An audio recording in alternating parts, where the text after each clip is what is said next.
রাখবেন, আমরা কোনো ওয়াহাবি নই, সালাফি নই। আমাদের পরিচয় আমরা আহলে সুন্নাহ ওয়াল জামাত। আমরা বেদাতি সুন্নি নই, আমরা শরীয়তি সুন্নি, অরিজিনাল প্রকৃত আহলে হক। যে আহলে সুন্নাহ ওয়াল জামাতের কথা সাহাবায়ে কেরাম কথা বলেছেন, যে আহলে সুন্নাহ ওয়াল জামাতের কথা নবী বলেছেন, মা আনা আলাইহি ওয়া আসহাবি। আমরা মাজার পূজারি নই, আমরা মাজার জিয়ারতকারী। কথা বলুন, আমরা মাজার পূজা করি না। আমাদেরকে যারা মিথ্যা তোহমত দাও মাজার পূজারি, আল্লাহ তোমাদেরকে অরিজিনাল ফ্লেভারটা দেখাই দিচ্ছে। আমাদেরকে মিথ্যা তোহমত দিও না, দিও না। একদম দেখাতে পারবে না। মাসলাকে ফুরফুরা, মাসলাকে সরসিনা, মাসলাকে জৌনপুর, মাসলাকে ফুলতলি। আমরা কখনো কোনো একটি সময় একটি মিনিটের জন্য কোনো কবরে গিয়ে পূজা তো দূরের কথা, মাথা নত করেছি, কখনো ধুলা নিয়েছি। এইরকম নজির চ্যালেঞ্জ দিলাম, চ্যালেঞ্জ দিলাম, চ্যালেঞ্জ দিলাম। বাপের বেটা থাকলে আমরা যারা প্রকৃত বেদাতি সুন্নি নই, শরীয়তি সুন্নি, আমাদেরকে দেখাতে পারবে।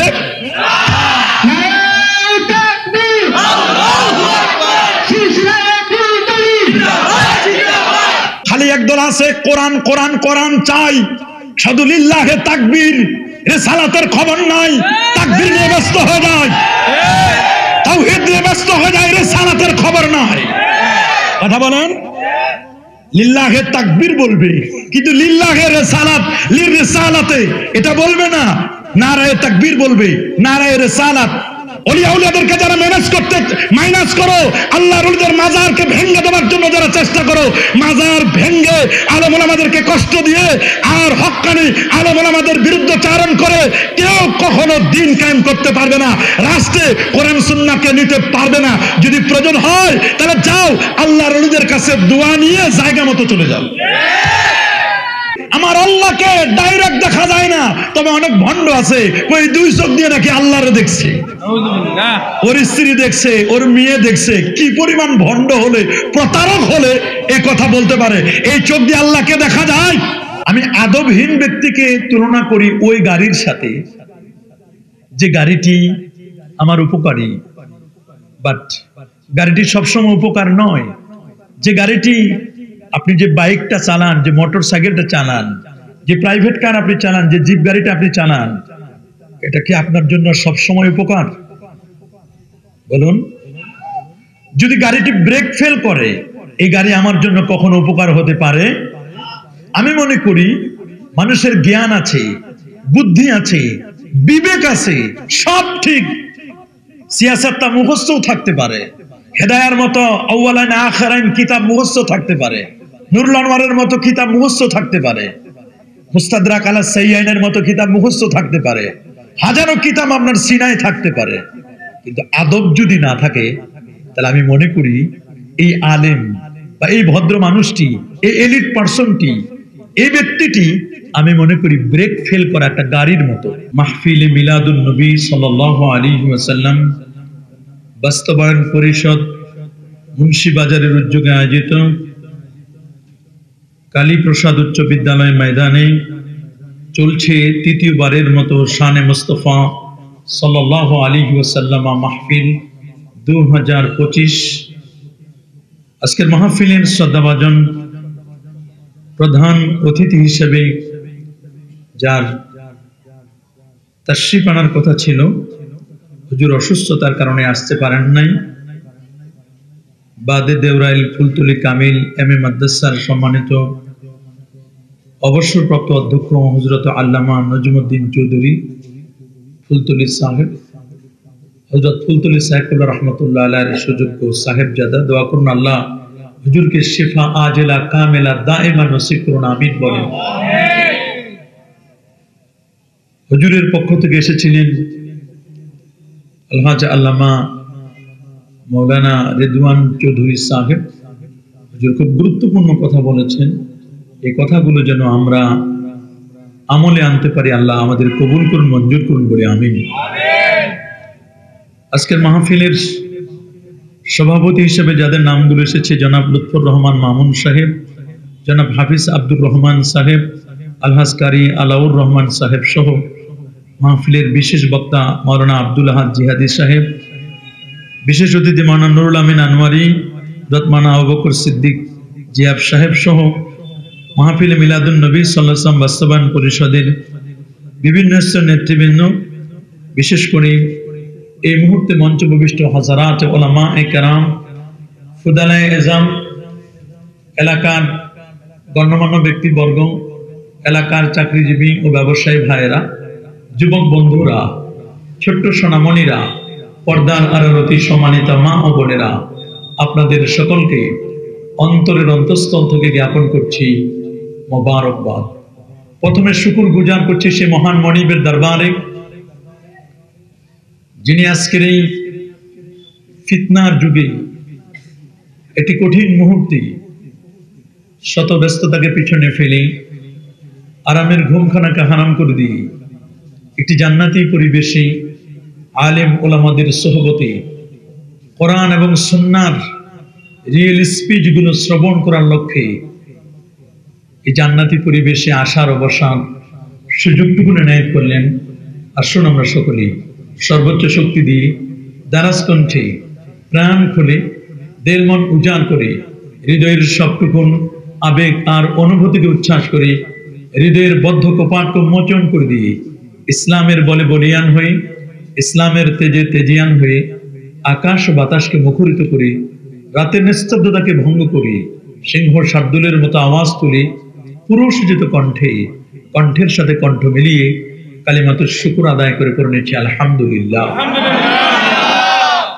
লাখো কোটি, তার চেয়ে আরো অনেক অনেক অনেক গুণ বেশি দরুদ আর সালাম পেশ করছি আল্লাহর সৃষ্টির প্রধান আকর্ষণ, কুল কায়নাতের নবী, আকা মাওলা, তাজিদার মদিনা, সুলতান মদিনা, শামসুদ্দোহা, বদরুদ্দোজা, নূরুল হুদা, সাহিব কাবা কাউসাইন আও আদনা, রাসূলুস সাকালাইন, ইমামুল হারামাইন, ইমামুল কিবলাতাইন, ইমামুল জাদ্দিল হাসান ওয়াল হুসাইন রাদিয়াল্লাহু তাআলা আনহুমা, আফতাব নবুওয়া, শাহানশাহি রিসালা, নূরে মুজাসসাম, হুজুর আকরাম, নূরুন আলা নূর, হাবিবুনা, শফিউনা, কুদওয়াতুনা, মুরশিদুনা মুহাম্মাদুর রাসূল সাল্লাল্লাহু আলাইহি ওয়াসাল্লামের উপর বিনা দরখাস্তে যে নবীর উম্মত হতে পেরেছি, আসুন আরেকটি বার শুকরিয়া আদায় করে পড়ে নিচ্ছি আলহামদুলিল্লাহ।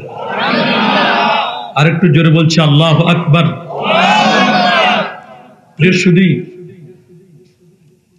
আদব, শিষ্টাচার, এটি খায়রুম মিনাদ যাহাবি ওয়াল ফিদ্দা, স্বর্ণ রৌপ্যের চেয়েও যে জিনিসটির দাম বেশি তার নাম হচ্ছে আদব। বলেন কি নাম? আদব। রাসূল করিম সাল্লাল্লাহু আলাইহি ওয়াসাল্লাম বলেন, আদাবানি রব্বি ফা আহসানা তা'দিবি, আমি আদব শিখেছি আমার রবের কাছ থেকে। এই পৃথিবীতে আমার কেউ কোনো শিক্ষক নেই, আমার শিক্ষক যিনি, তিনি হচ্ছেন আমার আল্লাহ। বলেন, রাসূল বলেন আমার শিক্ষক কে? ওয়া আল্লামানি ফা আহসানা তা'লিমি, আর আমাকে শিক্ষা দিয়েছেন যিনি, তিনি হচ্ছেন আমার আল্লাহ। আল্লাহু আকবার বলেন। আমি কারো কাছ থেকে sine theta, cosec theta, log logarithm, ঐকিক নিয়ম বা এরকম কোন কিছু বিদ্যা পৃথিবীর কোন মানুষের কাছে শিখি নাই। আল্লাহ রাব্বুল আলামিন নিজেও বলেছেন, ওয়া আল্লামাকা মা লাম তাকুন তা'লাম, আপনি যা জানতেন না অজানা বিষয়ের জ্ঞানগুলো আমি আপনাকে জানিয়ে দিয়েছি। সুবহানাল্লাহ।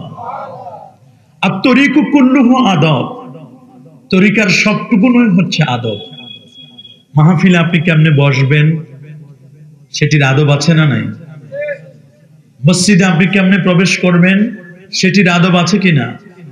প্রফেসর ডি লামার্টিন তিনি বলেন, নবীজির বায়োগ্রাফি নিয়ে 63 বছর বায়োগ্রাফি নিয়ে আমি 14 বছর গবেষণা করছি। কত বছর? 14 বছর গবেষণা করেছি নবীর 63 বছরের জীবনীটা। 14 বছর গবেষণা করার পরে তিনি বলেন, আমি অবাক হয়েছি, পৃথিবীর মধ্যে সবচেয়ে গভীরতম যে মহাসাগরটি তার নাম প্রশান্ত মহাসাগর। সেই মহাসাগরের তলায়, মহাসাগরের মধ্যেই প্রশান্ত মহাসাগরের সবচেয়ে গভীরতম যেই জায়গাটি, সেই জায়গাটির নাম হলো মারিয়ানা ট্রান্স, যেটাকে চ্যালেঞ্জার দ্বীপ বলা হয়। এটার গভীরতা হচ্ছে 11 কিলোমিটার গভীর পানির নিচে। তিনি বলেন 14 বছর গবেষণা করার পরে নবীর 63 বছরের হায়াতকে এতদিন গবেষণা করার পরে আমার একটা ধারণা হয়েছে, তা হলো এই যে মানুষের সায়েন্স এন্ড টেকনোলজি এত আপগ্রেড হবে।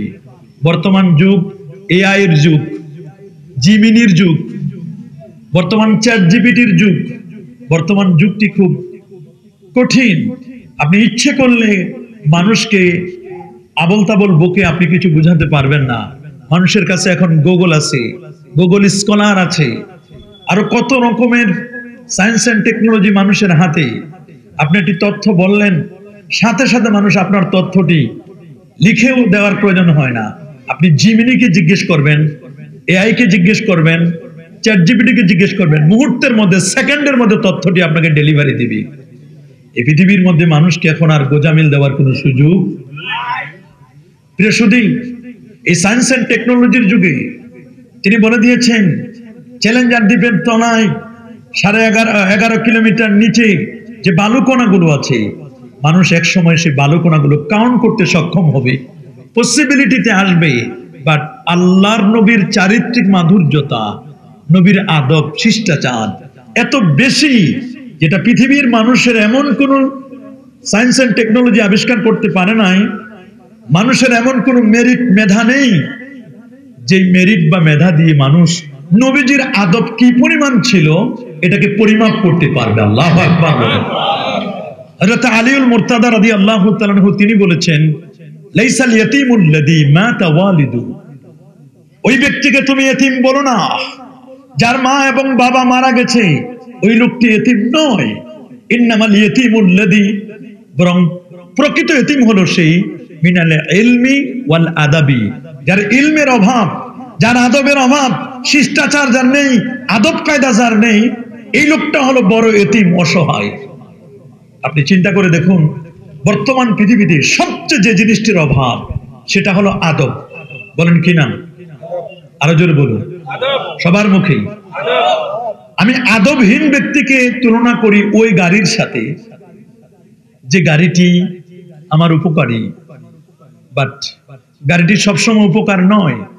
যে গাড়িটি, আপনি যে বাইকটা চালান, যে মোটর সাইকেলটা চালান, যে প্রাইভেট কার আপনি চালান, যে জিপ গাড়িটা আপনি চালান, এটা কি আপনার জন্য সবসময় উপকার? বলুন। যদি গাড়িটি ব্রেক ফেল করে, এই গাড়ি আমার জন্য কখনো উপকার হতে পারে? আমি মনে করি মানুষের জ্ঞান আছে, বুদ্ধি আছে, বিবেক আছে, সব ঠিক, সিয়াসাতটা মুখস্থও থাকতে পারে, হেদায়ার মতো আউয়ালাইন আখিরাইন কিতাব মুখস্থ থাকতে পারে, নুরুল আনওয়ারের মতো কিতাব মুখস্থ থাকতে পারে, মুস্তাদরাক আলা সাইয়্যাইনের মতো কিতাব মুখস্থ থাকতে পারে, হাজারো কিতাব আপনার সিনায় থাকতে পারে, কিন্তু আদব যদি না থাকে, তাহলে আমি মনে করি এই আলেম বা এই ভদ্র মানুষটি, এই এলিট পার্সনটি, এই ব্যক্তিটি, আমি মনে করি ব্রেক ফেল করা একটা গাড়ির মতো। কিসের মতো? ব্রেক ফেল করা গাড়ির মতো। যে গাড়িটির ব্রেক ফেল হয়, সেই গাড়িটি কি কখনো কল্যাণকামী, কল্যাণকর? জোরে বলেন, কল্যাণকর? কখনো কল্যাণকর নয়। ব্রেক ফেল করা গাড়িটি ড্রাইভারের জন্য যেমন ক্ষতিকর, যাত্রীদের জন্য তেমন ক্ষতিকর, গাড়িটির জন্য ক্ষতিকর। এই ব্রেক ফেল করা গাড়িটি যেখানে গিয়ে ধাক্কা খাবে, সেটার জন্য ক্ষতিকর। তা আমি মনে করি যে আলেমের এলেম আছে, বাট আদব কায়দা নেই, নবীর সাথে কেমন আদব দেখাতে হয়, আউলিয়া কেরামের সাথে কেমন আদব দেখাতে হয়, নবীর সাহাবায়ে কেরামদের সাথে কেমন আদব দেখাতে হয়, আহলুল বাইতের সাথে কেমন আদব দেখাতে হয়, পীর ওলি আউলিয়া গৌস কুতুব তাদের সাথে কেমন আদব দেখাতে হয়, এই ধরনের শিষ্টাচার যাদের জানা নেই, তারা নবীকে বাজে মন্তব্য করতে তাদের কোনো যায় আসে। কি বলেন, আসে নাকি? এরা যে কোনো সময়, যে কোনো মুহূর্তে নবীর ব্যাপারে বাজে মন্তব্য করবে, এতে কোনো কিছু যায় আসে না। এজন্য ইমাম বুখারী রাহমাতুল্লাহি আলাইহির দাদা ওস্তাদ, সুবহানাল্লাহ বলেন, আবু আব্দুল্লাহ মুহাম্মদ ইবনে ইসমাইল ইবনে ইব্রাহিম ইবনে মুগীরা আল বারদিসবা আল জুফি আল ইয়ামানি আল বুখারী রাহিমাহুল বারী, ওনার বাবার নাম ছিল ইসমাইল বুখারী। ইসমাইল বুখারীর উস্তাদ ছিলেন আব্দুল্লাহ ইবনুল মুবারক, হযরত আব্দুল্লাহ ইবনুল মুবারক রাহমাতুল্লাহ আলাইহি। উনি বলেন আমি 30 বছর আদব শিখেছি। সুবহানাল্লাহ বলেন। কত বছর? 30 বছর আমি আদব শিখেছি। 20 বছর আমি এলেম শিখেছি। এলেমের চেয়ে আদব শিখার দরকার বেশি। বলেন এলেমের চেয়ে আদব দরকার। উনি বলেছেন আমি 30টি বছর আদব শিখেছি, 20 বছর আমি এলেম শিখেছি, 10 বছর আমি আদব বেশি শিখেছি। ইমাম মালিক রাহমাতুল্লাহ আলাইহির আম্মা জান, ইমাম মালিকের মা, তিনি বলেন আমার মা ছোটকালে আমার মাথায় একটা পাগড়ি পরাই দিলেন। সুবহানাল্লাহ বলেন। কি পরাই দিলেন? একটা পাগড়ি পরাই দিলেন, কালো পাগড়ি আমার মাথায় পরাই দিলেন। পরাই দেওয়ার পরে বললেন ইদহাব ইলা রাবিআহ। আমার মা আমাকে বললেন বাবা তুমি ওস্তাদ রবিয়ার কাছে যাও, উনি বড় মুহাদ্দিস, বড় ফকিহ, বড় মুস্তাহিদ, বড় মাপের আলেম, তুমি তার কাছে যাও। এক পর্যায়ে বললেন তার কাছ থেকে গিয়ে হাদিস শিখবে, কোরআনের তাফসীর জানবে, ফিকাহ জানবে, সব জানবে। তবে আমি তোমাকে বলছি এগুলো শিখবার আগে তুমি আগে আদব শিখবে। আল্লাহু আকবার বলেন। আমরা দেখি অনেক ছোট্ট ছোট্ট শিশুরা তাদের ছোট মাদ্রাসায় পড়ে, নুরানি অথবা ইলমুল কিরাত পড়ে, কিন্তু তারা এগুলো পড়ার সময় তাদেরকে এমন কিছু প্রয়োজন, এমন কতগুলো বেয়াদবিমূলক কথা শিখাই দেওয়া হয় যাতে করে ছোট্ট এদের সুগরা, এদের কুবরা, এদের আউয়াল থেকে আখের তক সবাই কেমন যেন নবীজির শানে একটু বেয়াদবিমূলক ভাব। কথা বলুন। মর্নিং সজদা ডে, উষার লগ্ন দিবসের প্রতিচ্ছবি। সকালবেলা সূর্য উঠলে বোঝা যায় আজকের দিনটি কেমন চলবে। কথা বলুন। সকালবেলায় সূর্য উঠলে বোঝা যায় আজকের দিন কেমন চলবে। ছোট্ট সোনামণিটি, তাকে আমি কি শিক্ষা দিব? কি শিক্ষা দিব? মুস্তাদরাক আলা সাইয়্যানের হাদিস, আল্লাহ নবী বলেন আদিবু আওলাদাকুম সালাসা খিসাল ওয়া আল্লিমু আওলাদাকুম সালাসা খিসাল। তোমরা তোমাদের সন্তানদেরকে 3টা বিষয় শিক্ষা দিবে। সুবহানাল্লাহ বলেন। স্পেসিফিকলি কয়টি বিষয় শিক্ষা দিবে? 3টি বিষয় শিক্ষা দিবে। নাম্বার 1 হুব্বিল কোরআন, কোরআনের ভালোবাসা শিক্ষা দিবে। সুবহানাল্লাহ বলেন। নাম্বার 2 হুব্বিন নবী সাল্লাল্লাহু আলাইহি ওয়াসাল্লাম, নবীর ভালোবাসা শিক্ষা দিবে। সুবহানাল্লাহ বলেন। নাম্বার 3 হুব্বে আহলিল বাইত, আহলে বাইতের ভালোবাসা শিক্ষা দিবে। ঈমান জানার আগেও, ইসলাম জানার আগে, ইহসান জানার আগেও আদব শিখতে হয়। ঈমানের আগে আদব। বলেন ঈমানের আগে কি? বলেন ঈমানের আগে কি? ইসলামের আগেও কি? ইহসানের আগে কি? বলবেন দলিল। দলিলটা সবাই পড়ে, কিন্তু দলিলটা নিতে পারে না এখান থেকে। আমরা দলিলটা নিতেও চাই, দিতেও চাই। সহিহ মুসলিম কিতাবুল ঈমান, লম্বা হাদিস। হাদিস বললে সময় চলে যাবে। আমি শুধু আপনাদেরকে ইঙ্গিত করতে চাই যে জিবরিল আমিন নবীর কাছে আসলেন 24,000 বার এসেছেন। কত হাজার বার? বলেন না কত হাজার বার? 24,000 বার নবীজির কাছে জিবরিল আমিন এসেছেন। ওয়ালাহু সিত্তু মিআতি জানা, যার 600 নূরের পাখা। কত? 600 নূরের পাখা নিয়ে 24,000 বার এসেছেন। একদিন তিনি কুচকুচে কালো চুল বিশিষ্ট, ধবধবে সাদা পোশাক পরিহিত, সফরের কোনো চিহ্ন নেই, একজন আগন্তুক নবীজির কাছে এসে, রাসূল আকরাম সাল্লাল্লাহু আলাইহি ওয়াসাল্লামের কাছে এসে মুসনাদে আবি হানিফার রওয়ায়েত, নবীকে সালাম দিয়ে উনি নবীজির সামনে তার হাঁটু দুটো গেড়ে বসলেন। আমরা যেমন নামাজে বসি ওই রকম হাঁটু দুটো, ফাসনাদা রুকবাতাইহি ইলা রুকবাতাইহি ওয়া ওয়াদা কাফাইহি আলা ফাখিজাই, তার হাঁটু দুটো গেড়ে বসলেন। সুবহানাল্লাহ বলেন। আচ্ছা আমরা বলেন তো পীর সাহেবের সামনে হাঁটু গেড়ে বসি কিনা? কি বলেন? বসি না? ওস্তাদের সামনে কেমনে বসতে হয়, পীরের সামনে ও শাইখের সামনে কেমনে বসতে হয়, এগুলো শিক্ষা দিলেন। এবং তিনি অত্যন্ত আদবের সাথে শিক্ষা দিয়ে 3টি কোশ্চেন করলেন। ঈমান কি, ইসলাম কি, ইহসান কি?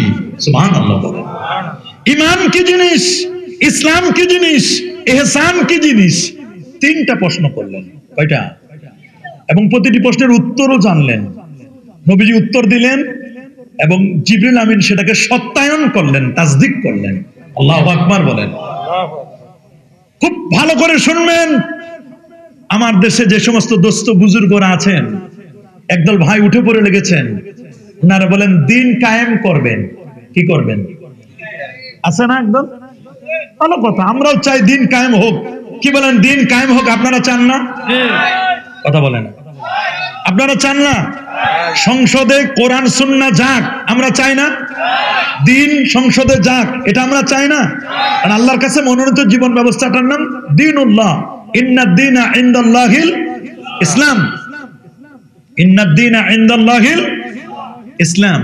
আল ইয়াওমা আকমালতু লাকুম দীনাকুম ওয়া আতমামতু আলাইকুম নি'মাতি ওয়া রাদিতু লাকুমুল ইসলামা দীনা। আল্লাহ কিন্তু বারবার বলছেন, ওয়া মান ইয়াবতাগি গায়রাল ইসলামি দীনা ফালা ইউকবালা মিন ওয়া হুয়া ফিল আখিরাতি মিনাল খাসিরিন।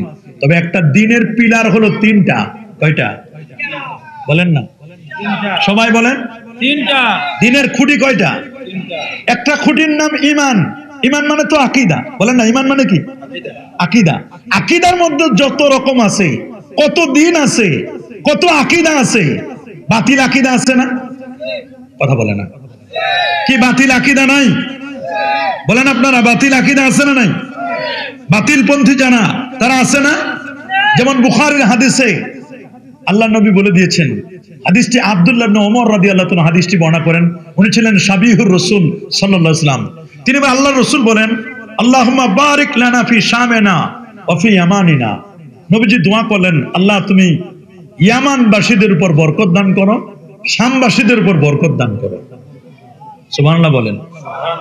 ইয়ামান এবং শাম এই দুই দেশের উপর কি দাও? বরকত দাও। ক্বালা রাবী বলেন, ক্বালু ওয়া ফি নাজদিনা। একজন লোক বলল, হুজুর একটু নজদের জন্য দোয়া করেন। নজদ হলো রিয়াদ। কোন অঞ্চল? সৌদি আরবের রাজধানী কি? হুজুর রিয়াদ, নজদ, হিজাজ এই অঞ্চলগুলোর জন্য একটু দোয়া করেন। তা আল্লাহ নবী আবার বলেন, আল্লাহুম্মা বারিক লানা ফি শামিনা ওয়া ফি ইয়ামানিনা। আল্লাহ তুমি শাম দেশের উপর বরকত দান করো, ইয়ামান দেশের উপর বরকত দান করো। ক্বালা রাবী বলেন, ক্বালু ওয়া ফি নাজদিনা। একদল মানুষ বলল, হুজুর একটু নজদের জন্য দোয়া করেন। কার জন্য? নজদ, রিয়াদ। ক্বালা নবীজি বলেন, হুনাকা জালাজিল, ওইখানে জালজালা হবে, ওয়াল ফিতান, ওই জায়গায় ফিতনা বের হবে। রিয়াদ হলো ফিতনার মূল মন্ত্র। ওয়া বিহা ইয়াতলু কারনু শাইতান, ওইখানে শয়তানের শিং গজাবে। কি গজাবে? শয়তানের শিং গজাবে। এখন দেখি শয়তানের শিং শুধু নজদে গজায় না, শিং মৌলভীবাজার পর্যন্ত পৌঁছে গেছে। ফিতনা মৌলভীবাজার পর্যন্ত পৌঁছে গেছে। মৌলভীবাজারে বাতিলদের আখড়া দিন দিন বেড়ে যাচ্ছে কিনা? যারা তাওহীদের নাম দিয়ে তাওহীদের বিষ বাষ্প ছড়াই দিচ্ছে। বলেন, খাওয়াইতে চাইছিল মধু, মধু হই হই মধু বলে বলে বিষ খাওয়াই দিছে আমাদের। যারা বলেন খাওয়াইতে চাইছে কি? খাওয়াইলো কি? নিয়ম হলো খাওয়াবে তাওহীদ, খালেস তাওহীদ। তাওহীদ কি? তাওহীদ হলো আল্লাহ তাআলা সত্তাগতভাবে এক। আন্নাহু ওয়াহিদুন ফিজ জাত, আমার আল্লাহ সত্তাগতভাবে এক। আন্নাহু ওয়াহিদুন ফিস সিফাত, আমার আল্লাহ সিফাতগতভাবে গুণগতভাবেও এক। আল্লাহর সাথে কেউ পার্টনার আছে নাকি? বলুন। আল্লাহ তো বলে দিয়েছেন, লাউ কানা ফীহিমা আলিহা, যদি আল্লাহ ছাড়া আরেকজন আলিহা থাকতো তাহলে তো সব ধ্বংস হয়ে যেত। এবং খালেস তাওহীদের কথা আল্লাহ তাআলা বলে দিয়েছেন সূরা ইখলাসের মধ্যে। কোথায় বলেন না? কোথায়? সূরা ইখলাসের মধ্যে আল্লাহ তাআলা খালেস তাওহীদের কথা বলছেন। কিন্তু একদল তাওহীদ পন্থী নিজের দলের নাম দিচ্ছে তাওহীদ, তাওহীদের কথা বলবে, কিন্তু তাওহীদের কথা বলতে গিয়ে অমুসলিম হিন্দুদের যুগী সন্ন্যাসীরা যে আকীদা পোষণ করে ওই আকীদার বিষ বাষ্প পুরো মৌলভীবাজারে ছড়াই দিচ্ছে, কমলগঞ্জে ছড়াই দিচ্ছে। এটার নাম তাওহীদ নয়, এগুলো ভণ্ডামি। বলেন এগুলোর নাম কি? এটা কি তাওহীদ? তাওহীদের নামে ভণ্ডামি। বলেন তাওহীদের নামে কি? তারা বলেন যে মানুষের কলবে আল্লাহ বসা আছে। কোন মাখলুকের ভিতরে যদি খালেক ঢুকে, এটা হুলুলি আকীদা। কি আকীদা? এটা কেমন? হিন্দুরা বলে বট গাছের ভিতরে ভগবান ঢুকছে। হিন্দুরা কি বলে? কথা বলে না। হিন্দুরা কি বলে? বট গাছের ভিতরে কে ঢুকছে? ভগবান ঢুকছে।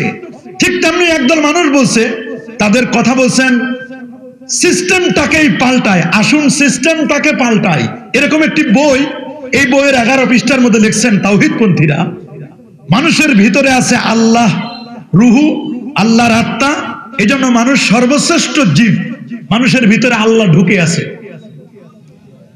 মানুষের ভিতরে কি আছে? আল্লাহ ঢুকে আছে। এটা তো দ্য থিওরি অফ ট্রিনিটি। তৃতীয়বাদে যারা বিশ্বাসী তারা বলতো ঈসা রুহুল্লাহর ভিতরে খোদা ঢুকছে। মারিয়াম আলাইহিস সালামকে বলতো বানাতুল্লাহ, মরিয়ম আলাইহিস সালামকে বলতো আল্লাহর স্ত্রী, ফেরেশতাদেরকে বলতো বানাতুল্লাহ, আল্লাহর কন্যা। এই আকীদা আমরা রাখি। আবার এইরকম সেম আরেকটি দল আকীদা রাখে, এরা হলো কি বলবো, এরা ধরি মাছ নাসুই পানি। এরা কেমন? ধরি মাছ বাইন মাছের মতো কাদার ভিতরে থাকে, কিন্তু বাইন মাছের গায়ে কোনো কাদা লাগাতে চায়।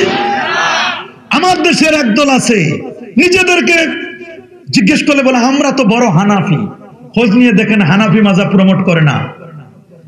খোঁজ নিয়ে দেখেন আমরা যদি কিছু বলি আপনারা কি মাযহাব মানেন, বলে হ্যাঁ 4টা মাযহাবের যে কোনো একটা মাযহাব মানি। আবার বলে যে আমরা কোনো মাযহাব টাযহাব মানি না, কোরআন মানি, হাদিস মানি। মানে এরা কেমন জানেন? এরা হলো উট পাখির মতো। এখানে যারা আছেন জীবনে উট পাখি দেখেছেন? কেউ দেখে নাই? দেখেন নাই? কি উট পাখি দেখেন নাই? হায় হায়, আপনারা চিড়িয়াখানা গিয়ে উট পাখি দেখবেন। উট পাখি একটা হলো উট, প্রথম অংশ উট, দ্বিতীয় অংশ কি? পাখি। ও দাবি করে আমি উট পাখি। তো বলছে যে উট পাখি তুমি, তুমি যদি উট হও তাহলে তোমার পিঠে আমরা কিছু বোঝা দেই, বহন করো। বলে ভাই না না, আমি উট না, আমি পাখি। বলেন আমি কি? পাখি। তো তুমি যদি পাখি হও তাহলে তুমি উড়াল দাও। বলে ভাই আমি পাখি না, আমি উট। কথাটা বুঝছেন? অথচ দুটো মিলে নাম কি? উট পাখি। তা তুমি যদি উট হও, তো উট তো মরুভূমির জাহাজ, কত কিছু বহন করে নিয়ে যায়। তা তুমি কিছু বোঝা বহন করো দেখি, তোমার পিঠের উপরে আমরা 2-4 মণ বোঝা দিয়ে দিই। তখন বলে ভাই আমি উট না, আমি কি? তুমি যেহেতু পাখি তাহলে তুমি এবার উড়াল দাও। বলে ভাই আমি পাখি না, আমি উট। এদেরকে যখন আমরা বলি যে সবাই মাযহাব মানছে, তুমি কেন মাযহাব মানো না? তখন বলে আমি মাযহাবী।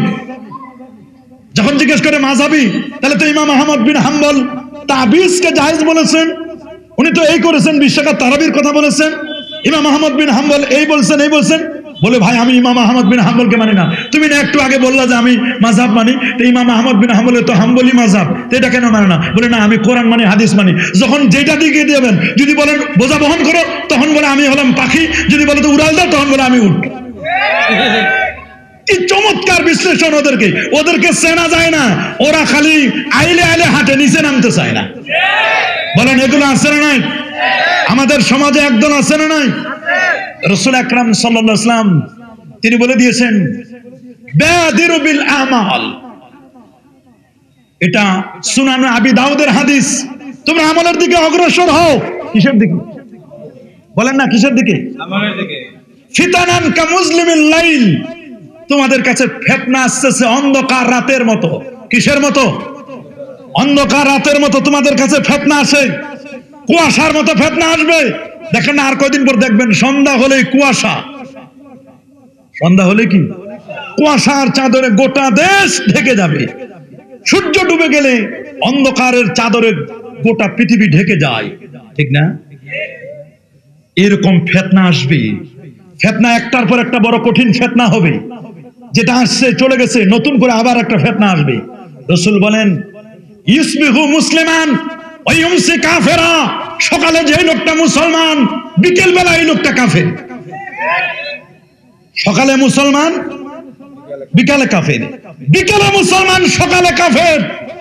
ইয়াবিউ আহাদুহুম বিআরাজিম মিনাদ দুনিয়া, তোমাদের এমন মানুষ খুঁজে পাবা, ওরে বাপ রে বাপ, টুপি 1.5 হাতা টুপি, টুপি ঠিক আছে, জুব্বা ঠিক আছে, আবা কাবা ঠিক আছে, দাড়ি ঠিক, লেবাস ঠিক, পোশাক ঠিক, সব ঠিক, এগুলোতে কোথাও কোনো কমতি নাই। ইয়াবিউ আহাদুহুম, তোমাদের কেউ কেউ বিক্রি করবে বিআরাজিম মিনাদ দুনিয়া, দুনিয়ার একটু আরাজ, আরাজ মানে তুচ্ছ জিনিস, একটু হালুয়া রুটি,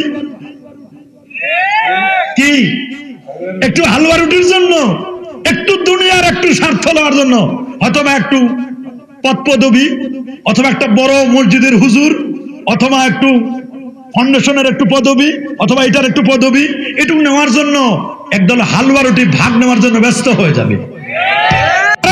দুনিয়া, দুনিয়ার একটু পাওয়ার জন্য, অথবা একটু সুযোগ সুবিধা পাওয়ার জন্য ব্যস্ত হয়ে যাবা। মনে রাখো, মনে রাখো, এদের কোরআন খালি একদল আছে, কোরআন কোরআন কোরআন চাই, শুধু লিল্লাহে তাকবীর, রিসালাতের খবর নাই, তাকবীর নিয়ে ব্যস্ত হয়ে যায়, তাওহীদ নিয়ে ব্যস্ত হয়ে যায়, রিসালাতের খবর নাই। কথা বলেন, লিল্লাহে তাকবীর বলবে, কিন্তু লিল্লাহে রিসালাত, লিরিসালাতে এটা বলবে না। নারায়ে তাকবীর বলবে, নারায়ে রিসালাত, নবীর জন্য রিসালাতের দেখতে চাই, রিসালাতের খবর নাই, খালি তাওহীদ, আল্লাহ ছাড়া কিছুই বুঝে না। আছেন একদল, কি বাবা আছেন একদল? আমরা কি শুধু তাওহীদ না তাওহীদ এবং রিসালাত? জোরে বলেন তাওহীদ এবং রিসালাত, আরো জোরে বলেন তাওহীদ এবং রিসালাত, তাওহীদ এবং তাওহীদ এবং রিসালাত, আমরা দুইটাই মানি, বলেন আমরা কি?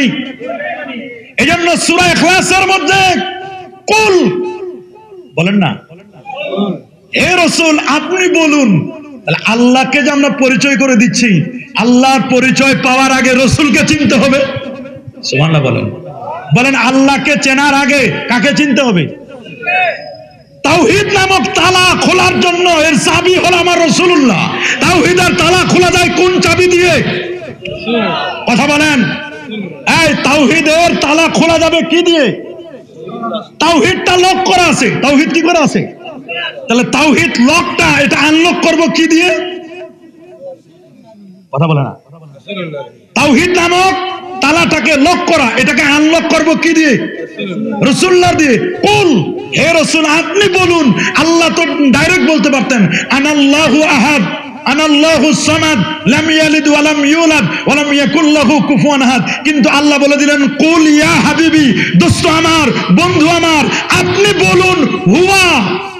সুবহানাল্লাহ বলে, সুবহানাল্লাহ বলে, হুয়াকে বলে, হুয়াকে দেখা যায় না, এটা গায়েব, আমার আল্লাহকেও দেখা যায় না। হুয়াটা কি গায়েব না হাজির? বলেন না হুয়া কি? এটা জমির না? বলেন না হুয়াটা কি জমির না? কথা বলেন না, হুয়া কি জমির? হুয়া হুমা হুম, হুয়া হুমা হুম, এই যে হুয়া জমিরটা, এটা সিক্রেট থাকে। এটা কি থাকে? যেমন ফাআলা, নাসারা, যাহাবা, এগুলোর মধ্যে হুয়া জমির সিক্রেট থাকে, গোপন থাকে। আমার আল্লাহকে ডাইরেক্ট দেখা যায় না, তবে অনেক ভণ্ড আছে ওই 2 চোখ দিয়ে নাকি আল্লাহরে দেখছে, ওর স্ত্রী দেখছে, ওর মেয়ে দেখছে। কি পরিমাণ ভণ্ড হলে, প্রতারক হলে এই কথা বলতে পারে? এই চোখ দিয়ে আল্লাহকে দেখা যায়? বলেন এই চোখ দিয়ে আল্লাহকে দেখা যায়? তবে আল্লাহর নবী মেরাজ রজনীতে আল্লাহকে দেখেছিলেন। রাসূল বলেন ইন্নী রাআইতু রাব্বি আযজা ওয়া জাল্লা ফি আহসানি সূরা, আমি আমার আল্লাহকে উত্তম ভাবে দেখেছি। আল্লাহু আকবার বলেন। এজন্য হক আর বাতিল আপনাকে চিনে নিতে হবে। আজকে বর্তমান যুগে বাতিলের দৌরাত্ম্য বেড়ে গেছে। কথা বলেন, বাতিলরা হলো খেরের আগুনের মতো ধপধপ ধপধপ করে জ্বলে, কিন্তু ধপধপ করে জ্বলে 1 মিনিটের মধ্যে নিভে যায়। আর হক এটা তুষের আগুনের মতো আস্তে আস্তে করে জ্বলবে। বলেন হকের এটা আহলে হক যারা, আহলে সুন্নাহ ওয়াল জামাত যারা, তারা কি ডাইরেক্ট একেবারে দপদপ করে জ্বলে নিভে যাবে, নাকি আস্তে আস্তে করে জ্বলে? আস্তে আস্তে করে। এরা আস্তে আস্তে করে জ্বলবে, আস্তে আস্তে করে জ্বলবে। এরা মুহূর্তের মধ্যে কি হবে না, জ্বলে নিভে যাবে না। এজন্য ইমামুল আজম আবু হানিফা নোমান ইবনে সাবিত, উনি তো আউয়ালু মান তাকাল্লামা ফি ইলমিল কালাম, ইলমে কালামের ব্যাপারে, আকীদার ব্যাপারে প্রথম কথা বলেছে ইমাম আজম আবু হানিফা। আল্লাহু আকবার বলেন। এবং উনার নাতি ছাত্র হলো ইমাম আবু মনসুর আল মাতুরিদি, ইমাম আবুল হাসান আল আশারি। ইনারা দুইজন হলেন আহলে সুন্নাহ ওয়াল জামাআর ইমাম। এখন তো ইমামের অভাব নাই, উনারা ছিলেন ইমাম আর বর্তমান হয়েছে ইমাম। বলেন আপনারা কি ইমাম হবেন না ইমাম হবেন? কি বলেন? ইমাম আছে না আমাদের দেশে? এমামিয়াত কিছু দল আছে, এরা শুধু তাওহীদ তাওহীদ তাওহীদ, নবীর কথা বলে না। আলেম ওলামাদের শুধু সমালোচনা। কথা বলেন, আলেম ওলামাদের সমালোচনা করা যাবে? ইহানাতুল উলামায়ে কুফরুন, হক্কানি আলেম ওলামাদের সমালোচনা করা এটা কুফরি পর্যন্ত পৌঁছায় দেয়। সাহাবায়ে কেরামের সমালোচনা করা যাবে? ইমাম আবু জাফর আত-তাহাবী রাহিমাহুল বারি তিনি শরহ আকিদাত আত-তাহাবীর মধ্যে বলে দিয়েছেন, ইমাম বাবেরতির আকমালউদ্দিন বাবেরতির শরার মধ্যে লেখা আছে, হুব্বুহুম ঈমানুন ওয়া দীনুন ওয়া ইহসানুন। সাহাবায়ে কেরামদেরকে ভালোবাসা হচ্ছে ঈমান, দ্বীন এবং ইহসান। ওয়া বুগযুহুম কুফরুন ওয়া নিফাকুন ওয়া তুগয়ান। আর সাহাবায়ে কেরামদেরকে ঘৃণা করা এটা তুগয়ান, সীমালঙ্ঘন। এটা কখনো ঈমানের ফোল্ডারে জায়গা হয় না, কখনো কখনো ফসক ফুজুরি, এটা নিফাকি। কথা বলুন, জোরে বলুন। আমরা ইমামতিতে বিশ্বাসী নয়, আমরা ইমামতিতে বিশ্বাসী। কথা বলেন। আকীদার ইমাম হলো দুইজন। বলেন বাবা, আকীদার ইমাম কয়জন? ইমাম আবু মনসুর আল মাতুরিদি আর ইমাম আবুল হাসান আল আশারি। একজন হানাফি আর একজন শাফি। আমরা বলি চারটা মাযহাবে হক। বলেন হানাফি, শাফি, মালিকি, হাম্বলি। কয় মাযহাব? এবং চারও মাযহাবে হক। বলেন না চার মাযহাব কি? ইমাম আজম আবু হানিফা ৮০ হিজরিতে জন্ম, ১৫০ হিজরিতে ইন্তেকাল। ১০০ বার আল্লাহর স্বপ্ন দেখছেন, ৫৫ বার নবীজির রওজা মোবারক জিয়ারত করেছেন, ২ রাকাত নামাজে এক খতম কোরআন মাজিদ তেলাওয়াত করতেন। ইমাম আজম আবু হানিফা তিনি যার মুখ দুই ঠোঁটের মাঝখানে ৫০,০০০ হাদিস ঠোঁটস্থ ছিল, ৫ লক্ষ হাদিস জানতেন, ১৪ জন সাহাবী থেকে রওয়ায়াত করেছেন। আল্লাহু আকবার বলেন। ৮৩,০০০ মাসআলা লিপিবদ্ধ করেছেন ফতোয়া বোর্ডে। ওনার সহযোগী ইমাম আবু ইউসুফ কাজীউল কুযাত ছিলেন, উনারই ছাত্র। ইমাম জুফার উনারই ছাত্র। ইমাম মুহাম্মদ আশ-শাইবানি উনারই ছাত্র। ইমাম মালিক উনি তো ইমাম দারুল হিজরা, উনি মদিনা শরীফে যতদিন ছিলেন কোনোদিন দোতলা বিল্ডিং এ উঠেন নাই। হেরেম শরীফের মধ্যে কখনো বাথরুম করে নাই। যদি পেটের ব্যথা হয়েছে, বাথরুমের চাপ ধরেছে, দ্রুত গতিতে হেরেমের বাইরে গিয়ে এক পা হেরেমে আর এক পা হেরেমের বাইরে বাথরুম সেরে পাক সাফ হয়ে তাড়াতাড়ি হেরেমের ভিতরে ঢুকেছেন। এত মুআদ্দাব ছিলেন। মদিনা শরীফের মাটিতে কোনোদিন জুতা পায়ে দিয়ে হাঁটেন নাই। ইমাম মালিক যেন তেন ব্যক্তি নয়, উনি মদিনা শরীফের ইমাম ছিলেন। মদিনা শরীফের মানুষগুলো উনার কথা মতো চলতো। উনি যে ফতোয়া দিতেন ওই ফতোয়ায় চলতো। যারা বলো তাকলিদে শেখসি জায়েজ নাই, মদিনা শরীফ এক সময় ইমাম মালিকের ফতোয়ায় চলতো। বলেন না কার ফতোয়ায়? আরো যারা বলেন কার ফতোয়ায়? ইমাম মালিকের ফতোয়ায়। আমি ইমাম মালিকের মুয়াত্তা পড়াই, অনার্সে 4th ইয়ারে মুয়াত্তাটা পড়াই। ইমাম মালিকের মুয়াত্তা পড়লে বোঝা যায় যেটা বুখারীরও আগে। বলেন না যেটা বুখারী শরীফেরও কি? ইমাম মালিক যেন তেন ব্যক্তি নয়। একদিকে যেমন আশিক রাসূল, আরেকদিকে বড় মাপের মুহাদ্দিস ছিলেন ইমাম মালিক রাহমাতুল্লাহ। ইমাম মালিককে বাদ দেওয়ার কোনো সুযোগ নাই। ইমাম শাফি যিনি কিতাবুল লিখেছেন, ইমাম আজম আবু হানিফার যেদিন ইন্তেকাল, ইমাম শাফির সেদিন জন্ম। উনি একটা মাসআলা বের করার জন্য, একটা মাসআলাকে খোঁজার জন্য উনি আল্লাহর কোরআনকে 204 বার খতম করেছিলেন। আল্লাহু আকবার বলেন। ওনার লেখা বিখ্যাত কিতাব কিতাবুল আল্লাহু আকবার, আল্লাহু আকবার। উসুলে ফিকহ যে আমরা পড়ি, উসুলে ফিকহটা উনার থেকে প্রথম আসছে। আল্লাহু আকবার। একটি মন্তব্য এটাও আসছে যে উনার থেকে উসুলে ফিকহর মূল তন্ত্রগুলো উনি মূল রুটস গুলো, সূত্রগুলো উনি সাপ্লাই দিয়েছিলেন। আল্লাহু আকবার বলেন। আর ইমাম আহমদ বিন হাম্বল উনি তো জানাতেন ব্যক্তি নয়, 12.5 লক্ষ হাদিসের হাফেজ ছিলেন। কত? 12.5 লক্ষ হাদিসের হাফেজ। খ্রিস্টানরা তারে 60,000 প্রশ্ন করেছিল, উনি প্রত্যেকটি প্রশ্নের উত্তর হাদিস মুবারাকা দ্বারা দিয়েছিলেন। সুবহানাল্লাহ। আল্লাহু আকবার বলেন। উনার জানাজায় ওই যুগে 9,60,000 লোক তার জানাজায় অংশগ্রহণ করেছিল। কেউ কেউ বলেছে আমরা 15 দিন আগে 17 দিন আগে উনার জানাজা পড়ার জন্য বাসা থেকে বের হয়েছি, আমাদের কে যেন আগে থেকে বলে দিয়েছে সুবহানাল্লাহ বলেন। সংগ্রামী সাধকদের ইতিহাস ওই বই খুলে দেখেন, ওনার জীবনী পড়ে দেখেন কতগুলো মানুষ জানাজা অংশগ্রহণ করেছিল। ওই সময়ে 9 লাখের মতো মানুষ অংশগ্রহণ করা জানাজায় চারটিখানি ব্যাপার নয়। উনি ইমাম বুখারীর ওস্তাদ ছিলেন। ইমাম বুখারী যার ক্লাসে 8 বার ছাত্র হয়ে বসেছিলেন। চার মাযহাবের ইমামকে কখনো নেগলেক্ট করার কোন সুযোগ আছে? তোমরা যারা আমাদেরকে নতুন সবক শিখাও, মাযহাব লাগে না, তরিকা লাগে না, পীর মুরিদি লাগে না, আসো তোমাদের সাথে আমরা বসি, আসো তোমাদের সাথে আমরা একটু কথা বলি। একটা দিনের পিলার কয়টা? 3টা। আগে বলছি দিনের পিলার কয়টা? সবার মুখে আরো জোরে। দিনের পিলার কয়টা বলেন? ঈমান, ইসলাম, ইহসান। এটা আমি বলি না, রাসূলুল্লাহ বলেন ঈমান, ইসলাম, ইহসান। দিনের পিলার কয়টা? আবার বুনিয়াল ইসলাম আলা খামসিন, ইসলামের বেনা বা ভিত্তি হলো 5টা। বলেন না কয়টা? ইসলামের ভিত্তি কয়টা?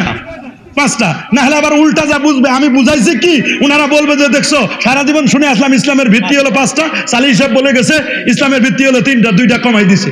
ওনার ওয়াজ শোনা যাবে না, উনি মিথ্যাবাদী, চরম মিথ্যাবাদী। এখন তো দেখেন না কি রকম কথা বলে মানুষ। আমি বুঝাইছি কিন্তু দিনের পিলার কয়টা? জোরে বলেন। আল্লাহ নবী যখন কথা বলতেন তখন এক একটা কথা 3 বার বলতেন। গুরুত্বপূর্ণ কথাটা প্রথমবার যাতে করে খুব মেধা যারা তারা বুঝে ফেলবে, দ্বিতীয়বার মধ্যম শ্রেণীর মেধা যারা তারা বুঝে ফেলবে, আর তৃতীয়বার গভীর যারা তারাও বুঝে ফেলবে। আল্লাহু আকবার বলেন। মানুষও 3 রকমের হতে পারে। কয় রকমের? মুমিন, মুসলমান, যেটা মুমিন মুসলমান, কাফের, মুনাফিক। কয় রকম? 3 কথাটার মধ্যে ভালো করে মনে রাখবেন। এই 3 যে বললাম, দিনের পিলার কয়টা? আমার দেশে যারা দিন কায়েম করতেছে, মোস্ট ওয়েলকাম, কোনো সমস্যা নাই, আমরাও চাই দিনটা কায়েম হোক। তবে দিন কি এটা আগে বুঝেন। দিনের প্রথম পিলারটার নাম, মাশাআল্লাহ, এই তো বুঝতেছেন, প্রথম পিলারের নাম কি? ঈমান। কি নাম? ঈমানটা যার উপর নির্ভর করবে তার নাম হলো আকীদা। কি নাম? আরো জোরে, সবার মুখে। কি নাম? ঈমান আর আকীদা সেম জিনিস। ঈমান আর আকীদা কি? প্রায় সেম, তবে এর মধ্যে সূক্ষ্ম একটা পার্থক্য আছে। যখন ঈমানদার ব্যক্তিরা ঈমানের দৌলতটা লাভ করে, তখন এই দৌলতটা লাভ করার পরে ওইটাকে সংরক্ষণ করার দরকার আছে না নাই? আপনার কাছে যদি একটা ডায়মন্ডের আংটি থাকে, কিসের আংটি? এটা কি রাস্তায় ফেলে রাখবেন? এখানে ফেলে দিবেন? যে কেউ নিয়ে যাবে, কি ফেলে দিবেন? এটাকে সংরক্ষণ করবেন না? আপনার ঈমান নামক দৌলতটাকে সংরক্ষণ করার জন্য একটা লকার লাগে। কি লাগে? লকার। আপনি দামি জিনিসটা রাখেন কোথায়? লকারে। কোথায়? লকারে রাখেন না? স্বর্ণটা, ডায়মন্ডটা, মণিমুক্তাটা লকারে রাখেন। লকার রাখার পরে ওটা লক করেন না আনলক করেন? লক করে দিই। যদি লক না করি তাহলে যে কোনো সময় চুরি হতে পারে কিনা? আপনার ঈমান নামক সম্পদটা যদি লক না করেন, ঈমান নামক সম্পদটা যদি পাহারা না দেন, যে কোনো সময় ওয়াহাবি সালাফিরা আপনার ঈমান চুরি করে নেবে। তাওহীদপন্থীরা আপনার ঈমান চুরি করে নেবে। বলেন আপনার ঈমান কি করবে? তাহলে ঈমান নামক সম্পদটাকে সেভ করার জন্য একটা লকার দরকার। এই লকারটার নাম আকীদা। বলেন লকারের নাম কি? আকীদা। ঈমান কোনটা? দামি জিনিসটা, স্বর্ণরৌপ্যটা, এটা ঈমান। লকারটার নাম আকীদা। আল্লাহু আকবার বলেন। আপনারা কলা খান না? কলা, কলা খাওয়ার নিয়ম আছে। সব কলা সব রকমের খাওয়া যায় না। সবরি কলা যত পাকবে তত মজা। বলে না, সবরি কলা যত পাকবে। সবরি হলো পচা, মনে রাখবেন। সবরি পচা, মনে রাখবেন। সবরি কি? পচা। সাগর হলো কাঁচা। সাগর কি? বলেন সাগর কি? কাঁচা। সবরি পচা। সবরি হলো পচা আর সাগর হলো কাঁচা। কাঁচা কাঁচা। সাগর কলা যত কম পাকবে তত খাইতে মজা, আর সবরি কলা যত বেশি পাকবে তত মজা। আল্লাহু আকবার বলেন। আল্লাহ তাআলা জান্নাতেও কলা খাওয়াবেন। কোরআন মাজিদে আছে কি খাওয়াবেন? কলা খাওয়াবেন। হাইব্রিড কি বলেন? হাইব্রিড কলা?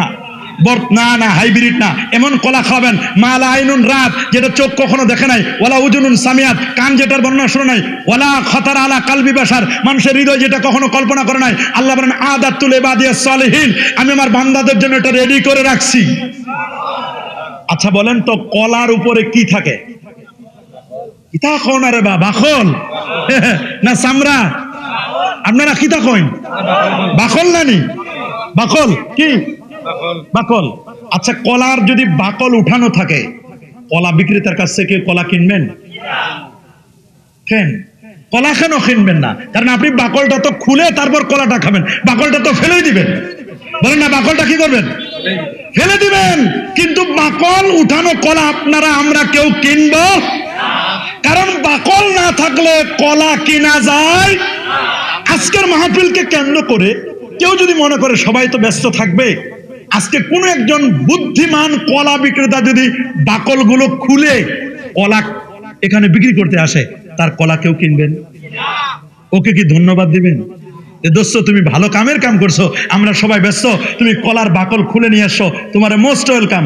নাকি বলবো যে দোস্ত তুমি 12 বাজায় দিছো, সর্বনাশ করছো? বলে কি সর্বনাশ করলাম? তুমি কলার বাকলটা খুলে ফেলবা, আমি খুলে নিয়ে আসি, তুমি কিনবা আর মুখে ঢুকাবা। কিনবেন?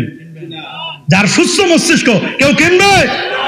আমি বলবো কলার ক্ষেত্রে যদি কলার উপরের বাকল না থাকলে যদি কলা না কিনেন, কলাটা মজ্জা যেটা খাই আমরা, ওইটার নাম ইমান, উপরের বাকলটা হলো আকীদা। ওই ইমানটাকে সেভ করে বাকলটা, কলাটারে সেভ করে বাকল। যেই মৌলবী, যেই আলেম, যেই পীর, যেই দরবার, যেই ইমাম যাদের উপরের কলা নাই, আকীদা ঠিক নাই, আকীদার মধ্যে ভেজাল আছে, ওর কলা খাইলে যেমন মনে রাখবেন ওই কলার চামড়া না থাকলে, বাকল না থাকলে ওই কলা খেলে যেমন পেট খারাপ করে, যেই আলেমের কলা নাই, উপরের চামড়াটা নাই, উপরের বাকল নাই, মনে রাখবেন ওই ব্যক্তির কথা শুনলে ঈমান নষ্ট হবে, আকীদা নষ্ট হবে, আমল নষ্ট হবে, সব বরবাদ যাবে। বাকল ছাড়া কলা আমরা খাবো? বলেন না, বাকল ছাড়া কলা আমরা খাবো? মনে রেখো, মনে রেখো, 51,01,50,000 বর্গ কিলোমিটারের বিশাল এই পৃথিবীতে 59টি মুসলিম দেশের মধ্যে ক্ষুদ্রতম হলেও, ছোট্ট হলেও অলিয়া উলিয়ার বাংলাদেশ, হযরতে শাহজালাল, শাহপরান, শাহ মাকদুম, খান জাহান আলী, ফতহুল্লাহ, গরিবুল্লাহ, সব এসি চিশ্তিত এই দেশ, এই দেশ আল্লামা শাহজালাল ইয়ামানি মুজাররদি, শাহজালাল ইয়ামানি মুজাররদি, আল্লামা সাহেব কাবলা ফুলতুর রহমতুল্লাহ আলাইহি, বিস্কুটি সাহেব কাবলা রহমতুল্লাহ আলাইহি এই দেশ আবাদ করেছেন। শাহ নেসার, শাহ সালেহ, শাহ মুহিব, 12 আউলিয়ার দেশ, 360 অলির দেশ, ওলামায়ে হক্কানি রব্বানি এই দেশ আবাদ করেছেন। মানুষের মাথায় টিকি কেটে টুপি দিয়েছেন, নামের আগে সিরি ছিল, সিরি কেটে মোহাম্মদ লাগাইছে। মানুষ সরস্বতী পূজায় যেত, এখন পূজায় যেত, পূজার মণ্ডপ থেকে ডেকে এনে তাদেরকে মাদ্রাসায় গিয়েছেন, খানেকায় দিয়েছেন, মসজিদ দিয়েছেন, আবার আমাদেরকে সরস্বতী পূজায় নেওয়ার জন্য একদম ব্যস্ত হয়ে যাচ্ছে।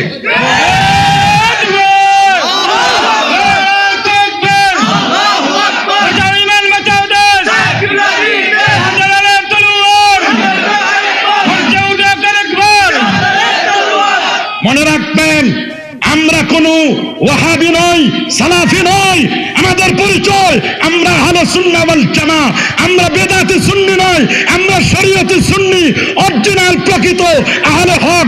যে আহলে সুন্নাহ ওয়াল জামাতের কথা সাহাবায়ে কেরাম কথা বলেছেন, যে আহলে সুন্নাহ ওয়াল জামাতের কথা নবী বলেছেন, মা আনা আলাইহি ওয়া আসহাবি। আমরা মাজার পূজারী নই, আমরা মাজার জিয়ারতকারী। কথা বলুন, আমরা মাজার পূজা করি না। আমাদেরকে যারা মিথ্যা তোহমত দাও মাজার পূজারী, আল্লাহ তোমাদেরকে অরিজিনাল ফ্লেভারটা দেখাই দিচ্ছে। আমাদেরকে মিথ্যা তোহমত দিও না, দিও না, একদম দেখাতে পারবে না। মাসলাকে ফুরফুরা, মাসলাকে সরসিনা, মাসলাকে জৌনপুর, মাসলাকে ফুলতলি, আমরা কখনো কোন একটি সময় 1 মিনিটের জন্য কোন কবরে গিয়ে পূজা তো দূরের কথা মাথা নত করেছি, কখনো ধুলা নিয়েছি, এইরকম নজির চ্যালেঞ্জ দিলাম, চ্যালেঞ্জ দিলাম, চ্যালেঞ্জ দিলাম। বাপের বেটা থাকলে আমরা যারা প্রকৃত বেদাতি সুন্নি নই, শরীয়তি সুন্নি, আমাদেরকে দেখাতে পারবে।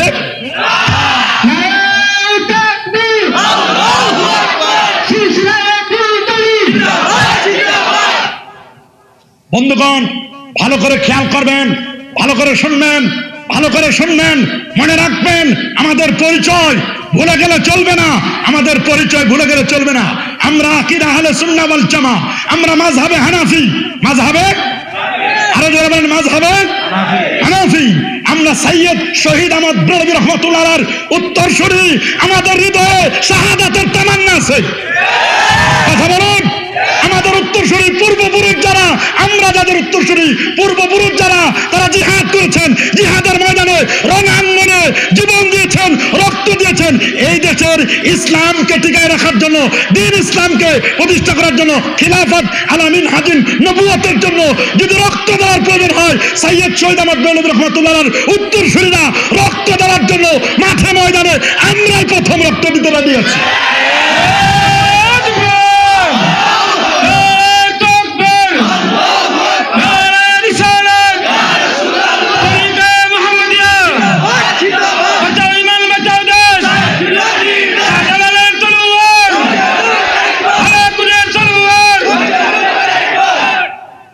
আমাদেরকে মিথ্যা তহমত দিবা না, আমাদেরকে ওয়াহাবি তহমত দিবা না। ওয়াহাবিদের 20 বছর আমরা ভেঙে দেই, 20 দাঁত আমরা ভেঙে দেই, আমরা ওদের 20 বছর ছড়াতে দেই না। আমাদেরকে বেদাতি ওয়াহাবির ট্যাগ লাগায়া আমাদের নবীর শানে মিলাদ কিয়াম তুমি বন্ধ করো, তোমার ভালো লাগে না তুমি করবে না, আমরা ভালো লাগে আমরা করি, আমাদেরটা বন্ধ করতে এসো না। আমরা মিলাদ কিয়ামকে ফরজ বলি না, বলি না কি ওয়াজিব বলি, সুন্নত বলি না, আমরা মুস্তাহসান জায়েজ বলি। আল্লাহু আকবার বলি।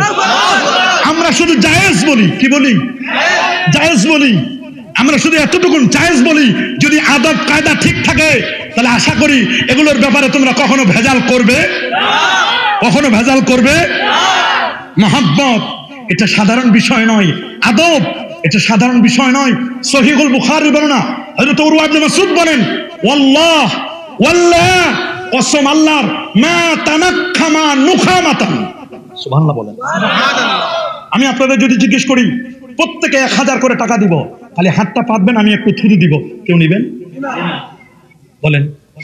যত গরিব মানুষ থাকুক নিবে? বলেন না।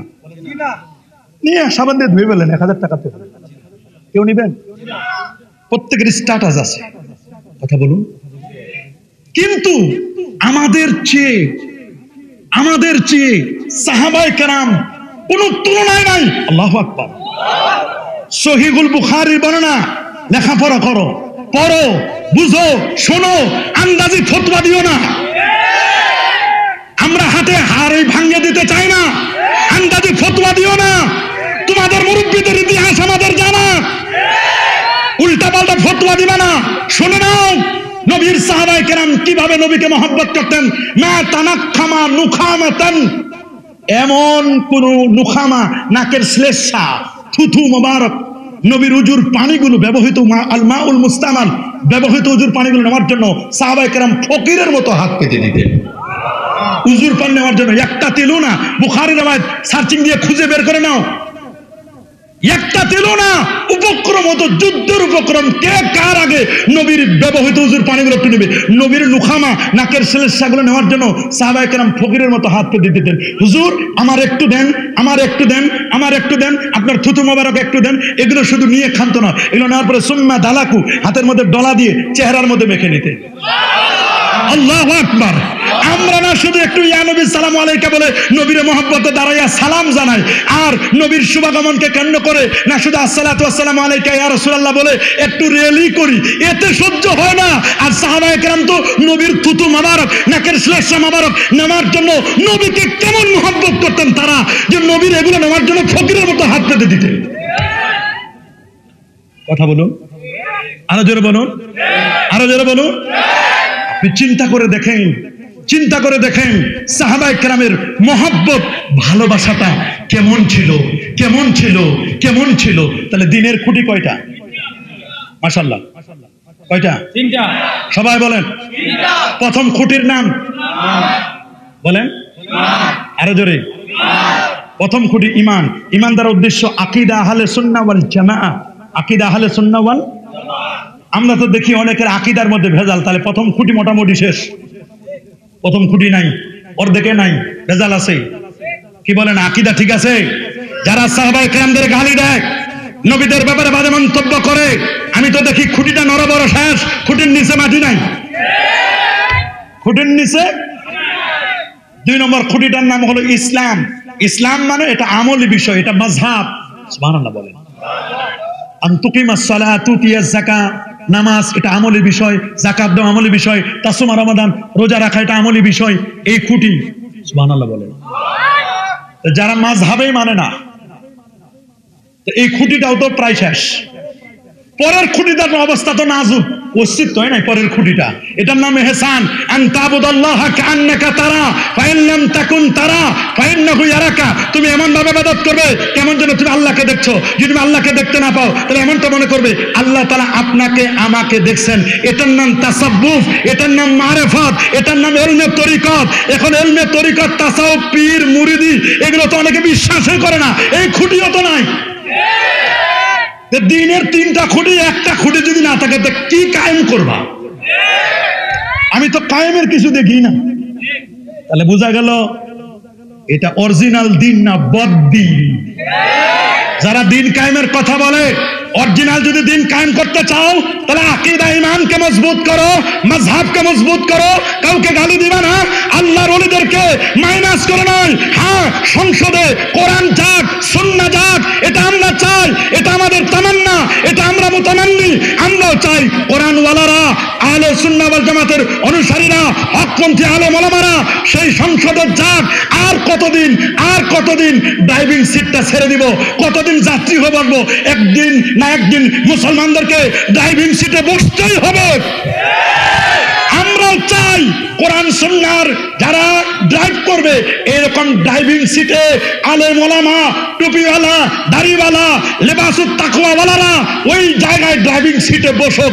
তবে ড্রাইভিং সিটে বসতে যায়া অ্যাক্সিডেন্ট করে যদি গাড়ি চালাও তাহলে বিপদ। ডানে বামে দেখিও, ছোট ছোট গাড়ি যেগুলো আছে এগুলোর দিকে যদি তুমি অ্যাক্সিডেন্ট করে ওদেরকে পাত্তা না দিয়ে ডাইরেক্ট যদি পিক আপ দিয়া ব্রেকটা যদি কন্ট্রোল না করো, আদব যদি না থাকে, গাড়িতে যখন ধাক্কা হবে তাহলে মাইলস্টোন কলেজের মতো বিমান ধাক্কার মতো অবস্থা হবে।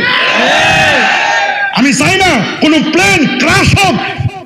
ওলিয়া উলিয়াদেরকে যারা মাইনাস করো, আল্লাহর ওলিদের মাজারকে ভেঙে দেওয়ার জন্য যারা চেষ্টা করো, মাজার ভেঙে আলেম ওলামাদেরকে কষ্ট দিয়ে আর হক্কানি আলেম ওলামাদের বিরুদ্ধে চারণ করে কেউ কখনো দিন কায়েম করতে পারবে না।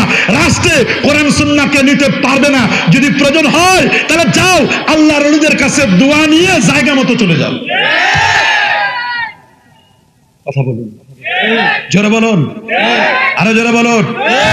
আমরা চাই না দেশে ইসলাম আসুক, শান্তি আসুক, চাই কি চাই না? কোরআন এবং সুন্নাহর রাজ কায়েম হোক, আল খিলাফাতু আলা মিনহাজুন নবুওয়াত কায়েম হোক। তবে এর মানে এ নয় সন্ত্রাসী করে নয়, বোমাবাজি করে নয়, ফিতনা ফাসাদ করে নয়, জুলুম করে নয়, চাঁদাবাজি করে নয়, মানুষের মনে কষ্ট দিয়ে নয়। তাহলে সংসদ তো দূরের কথা, বারান্দায় হাঁটতে পারবে না, বারান্দাও কি হাঁটতে পারবে না। সাবধান, সাবধান, আমাদের পরিচয় ভুলে গেলে চলবে না। আরেক দল মানুষ আছে, দিনের মূলনীতি হলো জিহাদ এবং কেতাল, সংগ্রাম, সশস্ত্র সংগ্রাম। এই দুটি মূলনীতি যদি মূলনীতি হিসেবে না থাকে তবে বাকি আর কিছুই সব বৃথা, অর্থহীন। ইসলামের প্রকৃত রূপরেখা 29 পৃষ্ঠার মধ্যে লিখে দিয়েছে। ইসলামের প্রকৃত রূপরেখা বলে দিয়েছেন এগুলো ইসলামের প্রকৃত রূপরেখা নয়। প্রকৃত ইসলামের রূপরেখা আমি বলে দিয়েছি। আল্লাহু আকবার বলেন। যেটি মুহাম্মদ সাল্লাল্লাহু আলাইহি সাল্লাম তার দাওয়াত সম্পর্কে, সংগ্রাম সম্পর্কে বাজে বাজে মন্তব্য করছেন, আলেমদেরকে কটাক্ষ করেন, যারা এইরকম বলে বলে বলে বলে পরিচয় করে দেন আল্লাহর তাওহীদ শিখান, খোদার কসম এগুলো তাওহীদ নয়, প্রকৃত তাওহীদ রাসূলুল্লাহ বলে দিয়েছেন। কুল, হে রাসূল, আল্লাহ বলে দিচ্ছেন রাসূলকে, হে হাবিব আপনি বলে দেন আল্লাহু আহাদ, আল্লাহ এক এবং একক। বলেন আল্লাহর কোনো লয় আছে, ক্ষয় আছে? আল্লাহ এক এবং আল্লাহু আহাদ। আল্লাহু সামাদ, আল্লাহ মুখাপেক্ষী। লাম ইয়ালিদ, আল্লাহ কাউকে জন্ম দেন, ওয়ালাম ইউলাদ, আল্লাহ কারো কাছ থেকে জন্মও নেন, ওয়ালাম ইয়াকুল লাহু কুফুয়ান আহাদ, আল্লাহর সমকক্ষ পৃথিবীতে কেউ আছে নাকি? জোরে বলুন, আরো জোরে, আরো জোরে। মনে রাখবেন, এটা মনে রাখবেন। একজন একটা প্রশ্নও করে দিয়েছে যে হুজুর আমির মুআবিয়া রাদিয়াল্লাহু তাআলার ব্যাপারে অনেকে বাজে বাজে মন্তব্য করে। মনে রাখবেন, আমির মুআবিয়া রাদিয়াল্লাহু তাআলার ব্যাপারে বাজে মন্তব্য করা যাবে না।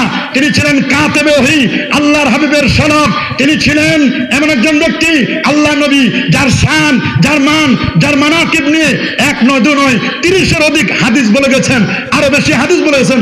রাসূল আকরাম সাল্লাল্লাহু আলাইহি ওয়াসাল্লাম তার জন্য দোয়া করে গেছেন।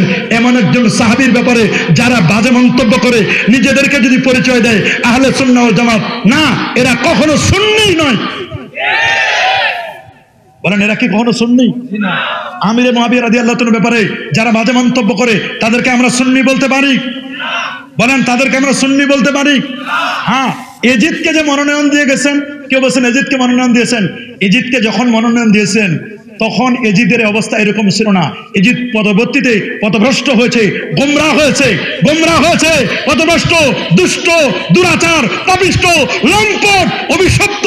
ওলামায়ে কেরাম তার ব্যাপারে ওয়াইয়াজুজুল লান আলাইহি, ওলামায়ে কেরাম বলেন তাকে লানত করা জায়েজ আছে। এজিদকে লানত করা কি আছে? কেউ কেউ আবার তাকে কাফেরও বলে। আমরা আহলে সুন্নাহ ওয়াল জামাত, বিশেষ করে হানাফি মাযহাবের অধিকাংশ উলামায়ে কেরাম তাকে কাফের বলে নাই, তাকে লানত করেছেন। কিন্তু এজিদকে কোনো মুসলমান ভালো বলতে পারে না। এজিদের ব্যাপারে যদি কেউ বলে 100 রাকাত তাহাজ্জুদ পড়ছে, কোরআন খতম করছে, হাফেজে কোরআন ছিল, এই করছে, এটা তো মানে প্রকৃত মুসলমান নয়, এটা মার্কায় মুসলমান। আমরা মার্কা মারা মুসলমান হতে চাই না। কি বলেন, মার্কা মারা মুসলমান হবে নাকি? নবীর ব্যাপারে আমাদের স্বচ্ছ আকীদা। আল্লাহর নবী হায়াতুন নবী। কি নবী? আরে যারা বলেন কি নবী? রাসূল বলেন আনা হাইয়ুন ফি কবরি, আমি নবী আপন রওজা মুবারাকা জিন্দা থাকবো। শুধু আমি নই, ইন্না আম্বিয়া আল্লাহ আহয়াউন ফি কুবুরিহিম ওয়া হুম ইউরযাকুন ওয়া হুম ইউসাল্লুন। সমস্ত নবীগণ আপন আপন রওজা মুবারাকায় তারা জিন্দা, আল্লাহর পক্ষ থেকে তারা রিজিক প্রাপ্ত। নবীজি বলে দিয়েছেন ইন্নাল্লাহ হারামা আলাল আরদি আন তাকুলা আজসাদুল আমবিয়া, কোন নবীর অস্থি মজ্জা, চুল পরিমাণ গোশত ভক্ষণ করা এই জমিনের উপর আমার আল্লাহ হারাম করে দিয়েছেন। সমস্ত নবীগণ আপন আপন রওজা মুবারাকায় তারা জিন্দা। নবীর শাফাত আমরা চাই কি চাই না? হাত তুলে দেখান কারা কারা চায়। নারে তাকবীর, নারে রিসালাত। কি আমরা নবীর শাফাত চাই না? ওরা বলে নবী হাসরের দিন ফেল ফেল করে তাকায় থাকবে। না দোস্ত, নবী ফেল ফেল করে তাকায় থাকবেন না। আমার নবীকে আল্লাহ বলেন ওয়ালা সাউফা ইউতিকা রাব্বুকা ফাতারদা, আপনার রব আপনাকে এমন কিছু দিবেন যাতে আপনি নবী খুশি হয়ে যাবেন। কি দিবেন নবীকে? আসা ইয়াবআসাকা রাব্বুকা মাকামান মাহমুদা, নবীকে আল্লাহ তাআলা মাকামে মাহমুদ দিবেন। মাকামে মাহমুদের ব্যাপারে মুফাসসিরগণ বলেছেন আশ-শাফাআতুল কুবরা, শাফাআতে কুবরা দিবেন। সুবহানাল্লাহ বলেন। নবীজি মাকামে মাহমুদের সিজদায় পড়ে থাকবেন। আমার আল্লাহ বলবেন দোস্ত ইরফা রাসাকা, আপনি আপনার মাথা মোবারক উঠান, সাল তুতা, আপনি চান, ইশফা তুশাফা, আপনি সুপারিশ করুন, আপনার সুপারিশ আজকে গ্রহণ করা হবে। নবীর রওজা মোবারকের সামনে রাখা শাফাআতি লি আহলিল কাবায়ের মিন উম্মতি, আমার উম্মতের মধ্যে যারা কবিরা গুনাহ করবে আমি নবী নিজে সুপারিশ করে তাদেরকে জান্নাতে নিয়ে যাব। কি আমরা নবীর শাফাআত চাই না? ইয়াশফাউ ইয়াউমাল কিয়ামাতি সালাস, কিয়ামতের দিন 300 জন মানুষ সুপারিশ করবে। আল আম্বিয়া ওয়ার রাসূল, নবী রাসূলগণ, ওয়াস শুহাদা, শহীদরা সুপারিশ করবে। আরেক দল হলো আল উলামা, আলেমরা সুপারিশ করবে। আলেম বলতে সুদখোর আলেম, ঘুষখোর, ধান্দাবাজ আলেম, দুনিয়াদার আলেম, উলামায়ে সু, এই আলেম শহীদরাও বড় বিপদ। হল দখল করার জন্য মারামারি করে মারা যায়, এরকম শহীদ আছে না নাই? নামের আগে শ্রী, শহীদ অমুক। আল কাতিল ওয়াল মাকতুল কিলাহুমা ফিন্নার, যিনি হত্যাকারী এবং যাকে হত্যা করেছে উভয় জাহান্নামী। উভয় কি বলছে হুজুর? হত্যাকারী যিনি উনি না হয় জাহান্নামী, কিন্তু যারে হত্যা করেছে তার কি অপরাধ? বলে উনি চান্স খুঁজেছিল, একজন চান্স পাইছে আর একজন চান্স পায় নাই। দেখছেন কত কঠিন কথা। আল্লাহ নবী 1500 বছর আগে তিনি বলে দিয়েছেন। আল্লাহু আকবার বলেন। আমরা হানাফি মাযহাব মতে হাত উঠাবো এই পর্যন্ত। কোন পর্যন্ত? কানের লতি বরাবর। যার হাত আছে, যার হাত নাই উনি উঠাবেন না, এই পর্যন্ত উঠাবো আমরা। আঙ্গুলগুলো কেবলামুখী থাকবে। হাত বাঁধবো এই জায়গায় নয়, হাত বাঁধবো নাভির নিচে। বলেন কোন জায়গায়? সবাই বলেন কোন জায়গায়? নাভির নিচে। কেউ আবার ছাড়ে দেয়, মালিকি মাযহাবে হাত ছেড়ে দেয়, ইরসালুল ইয়াদ, হাত ছেড়ে দেয়। এটা ওনাদের হিসাব ওনারা দিবে। 4টা মাযহাবে হক আমি বলছি, আমরা বাঁধবো নাভির নিচে। অনেকে 2 পায়ের মাঝখানে ফাঁক করে, বিশাল ফাঁক। আমাদের ফাঁক হবে কয় আঙ্গুল? মাশাআল্লাহ। ইমাম সাহেব হুজুর গায়রুল মাগদুবি আলাইহিম দলিন যখন পড়বেন, আবার এখন ভেজাল আছে, দোয়াল্লিন আর জোয়াল্লিন লয়ে যে কত মারামারি চলে। দোয়াল্লিন আর জোয়াল্লিন লয়ে যদি মারামারি করেন তাহলে বলে আমি নামাজে পড়বো না।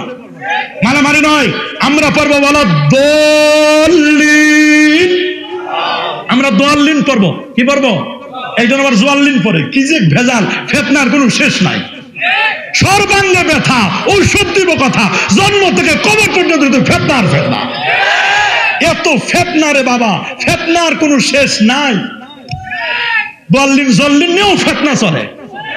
আল্লামা সাহেব কাবলা ফজলুর রহমাতুল্লাহ আলাইহি তিনি যে কেরাতের খেদমত করেছেন। দারুল কেরাত শুধু আমার প্রিয় মাতৃভূমি বাংলাদেশ নয়, সারা ওয়ার্ল্ড ব্যাপী তাদের খেদমত এখনো চলমান। কি বলেন, চলছে না? চলছে না? এজন্য মাসলাকে ফুরফুরা, মাসলাকে সিলসিলা, আরে বাবা মাসলাকে জৌনপুর এবং মাসলাকে ফুলতলি, এদেরকে যদি ওয়াহাবি বলো তো সুন্নি কারা আমরা তাদের একটু দেখতে চাই, বাকি সালাম দিয়ে সার্চিং করতে চাই।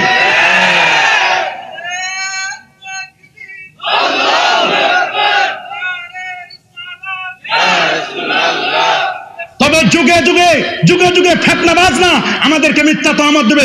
রাসূলদের 1000 বছর আগে বলে দিয়েছেন, ইজা উত্তুখিজাল ফাইয়ুদ ওয়ালা ওয়াল আমানাতু মাগনামা ওয়াস যাকাতু মাগরিমা তুআল্লামা লিগাইরিদ দিন আতা রাজুল ইমরাতাহু ওয়া আকাম্মাহু ওয়া আবনা সাদিকাহু ওয়া আকসাবাহু ওয়া জাহারাতিল আসওয়াত মিন মাসাজিদ ওয়া সাদাল কাবিলাতা ফাসিকুহুম ওয়া কানা যাইমুল কামার রাজুলহুম ওয়া আকরাম রাজুল মাখামাতা শাররি ওয়া জাহারাতিল কাইনাত ওয়াল মাআজিব ওয়া শুরবাতিল খুমুর লা আখিরু হাদিল উম্মাত আওয়ালাহা ফারতাকিবু ইনদা যালিকা রিহান হামরা ওয়া জালজালাতান ওয়া খাসফান ওয়া মাসখান ওয়া কাযাফান রাওয়াহু তিরমিজি। আল্লাহু আকবার বলেন। লানা আখিরু হাযিহিল উম্মাত আওয়ালাহা, শেষ যুগের মানুষগুলো এসে পূর্ব যুগের মানুষদেরকে অভিসম্পাদ করবে। আমরাই ভালো পারি, আগের যুগের যারা তারা ভুল করে গেছে, তাদেরটা ভুল ছিল, তাদেরটা ভুল ছিল, তাদেরটা ভুল ছিল না। ও তোমার মার্কার জন্য আমরা যদি জিজ্ঞেস করি, ভাই আপনি যে মার্কাটাতে দাঁড়ালেন এই ব্যাপারে কোরআন থেকে দলিল দেন, বলে নাই। দলিল ভাই সুন্নাহ থেকে দলিল দেন, বলে নাই। তাহলে বলে ভাই কোরআনে নাই, সুন্নায় নাই। এবার আমরা যাব উলুল আমর। কোথায় যাব? পশ্চিম দিকে দেখাই দেয়, বুঝেন না? পশ্চিম দিকে কোন দিক দেখাই দেয়? পশ্চিম দিকের একটা বড় মাদ্রাসার নাম দেখাই দেয়, বলে ওই মাদ্রাসার হযরতদেরকে আমরা অনুসরণ করি। এই ক্ষেত্রে হযরতদের অনুসরণ করা যায়। ঈদে মিলাদুন নবী, মিলাদ কিয়ামের ব্যাপারে হযরতরা তখন কোথায় যায়? ওই সময় হযরতদের দেখাইতে পারো না? ওই সময় হযরতদের ফতোয়াগুলো কেন কারচুপি করো? ওই সময় হযরতদের ফতোয়াগুলো থাকে কোথায়? হযরতদের কি এই ব্যাপারে কোনো ফতোয়া নাই? আছে না নাই ফতোয়া? অবশ্যই ফতোয়া আছে। কারোর সাথে আমাদের দুশমনী নয়। अब्दुल हक मुहद्दिस देहलवी ते बोलते हैं अल्लाह मेरा कोई अमल ऐसा नहीं जो तेरे दरबार के लायक हो, मुझे सिर्फ एक अमल है जो बहुत शानदार है। अल्लाह अकबर। আশরাফ আলী থানভী সাহেব তিনি বলে দিয়েছেন ফয়সালা হাতে মাসাইলের মধ্যে, তিনি স্পষ্ট করে বলে দিয়েছেন, স্পষ্ট করে, আল্লাহু আকবার বলেন, স্পষ্ট করে বলে দিয়েছেন প্রত্যেক বছর हर साल মিলাদের কা মুনাকাত করতা হো, मैं कियाम में बेहद लुत्फ लज्जत पाता हो। প্রতি বছর আমার বাসায় মিলাদ পড়ি, কিয়াম করি, নূর নবী আলোকিত নবীর তাজমে দাঁড়ায় সালাম জানাই, এতে মজা পাই, স্বাদ পাই। মুরব্বীরা মজা পাই, তোমরা কেন পাও না? তাহলে বোঝা গেল মশলা দিক ঠিক মতো দেও না। আগে তো ঠিকই মশলা দিছে, এখন মশলা নাই। মশলা লাগাও, ঠিকই স্বাদ পাবা। আর যদি কারো দাঁত না থাকে সে তো গিলে গিলে খাবে, মজা পাবে না। যার দাঁত আছে সে না চিবাই খায়, মজা পায়। আর যার দাঁত নাই তারা তো পাইবে না মজা। আমরা তো মজা পাই, গিলে খাইলে কি মজা পাওয়া যায়? আপনারা বলেন না, গিলে খাইলে মজা পাওয়া যায়। তবে হ্যাঁ, ফিতনা আসবে। রাসূলুল্লাহ বলে দিয়েছেন বাবুল ইতিসাম বিল কিতাব ওয়া সুন্নাহর মধ্যে স্পষ্ট করে লেখা, আনিল ইরবাদ ইবনে সারিয়া রাদিয়াল্লাহু তাআলা আনহু আন্নাহু قال صلى بنا رسول الله صلى الله عليه وسلم ثم اقبل علينا بوجهه فوازن موعظه بلغه ظرفت منها العيون ووجلت منها القلوب فقال رجل يا رسول الله كأن هذه موعظه مؤذن فاوصنا قال اوصيكم بتقوى الله والسمع والطاعه وان كان عبدا حبشيا فانه من يعش منكم بعدي فسيرى اختلافا كثيرا فعليكم بسنتي وسنه الخلفاء الراشدين المهديين تمسكوا بها وعضوا عليها بالنواجذ اياكم والمحدثات الامور فان كل محدثه بدعه وكل بدعه ضلاله وكل ضلاله في النار رواه احمد والترمذي وابن ماجه وابو داود। الله اكبر। রাসূল বলেন আমি হয়তোবা থাকবো না, আমার ইন্তেকালের পরে অনেক অনেক অনেক অনেক ইখতিলাফ মতবিরোধ তোমরা দেখতে পাবে। ওই মুহূর্তে তোমাদের কি করণীয়? তোমাদের করণীয় হচ্ছে তোমরা আমার সুন্নাহ খোলাফায়ে রাশিদের সুন্নাহকে মজবুত করে আঁকড়িয়ে ধরবে। আল্লাহু আকবার বলে। আমরা কি খোলাফায়ে রাশিদের সুন্নাহকে আঁকড়িয়ে ধরতে চাই? সবাই চাই, সবাই চাই। নিজের দল যখন দলের প্রতিষ্ঠা বার্ষিকীতে যখন র্যালি করে তখন কোনো ফতোয়াবাজি নাই। প্লেকার্ড লাগায় মাথার মধ্যে লাগাই দিয়া পহেলা বৈশাখের যখন র্যালি করে কোনো ফতোয়াবাজি নাই। নবীজির মহব্বতে মুসলমানরা যখন নবীর রবিউল আউয়ালের মাসটি সম্পর্কে মানুষদেরকে জানান দিতে চায়, আমরা মিলাদুন নবীও পালন করি, সিরাতুন নবী পালন করি। মিলাদুন নবীর দাবি হলো রবিউল আউয়াল মাস, সিরাতুন নবীর দাবি হলো 12 মাস। কথা বলেন, আমরা মিলাদও মানি, সিরাতও মানি। এ নিয়ে আমরা কখনো দ্বন্দ্ব, ফিতনা, ফাসাদ, বিপর্যয় কখনো করতে চাই না। আমরা কখনো চুলকায় ঘা করি, এমনি কত ঘা রয়েছে, আবার চুলকায় কখন ঘা করব। তবে কেউ যদি চুলকায় ঘা করতে চায়, মলম কিন্তু আল্লাহর ওলিরা দিয়ে গেছে। সাবধান, মলম যেন আমাদের ব্যবহার করা না লাগে। এর আগে সহি হয়ে যাও, চুলকায় ঘা করো না। আমরা কখনো চুলকায় ঘা করি না। তোমার কবর তোমার কাছে, আমার কবর আমার কাছে। তোমার এটা ভালো লাগে না, তুমি করবা না, আমার ভালো লাগে আমি করব। যার যার কবর তার তার হিসাব। কথা বলেন, যার যার কবর। কোন একটি মাসআলায় ধরে নিলাম কোরআনে নাই, সুন্নায় নাই।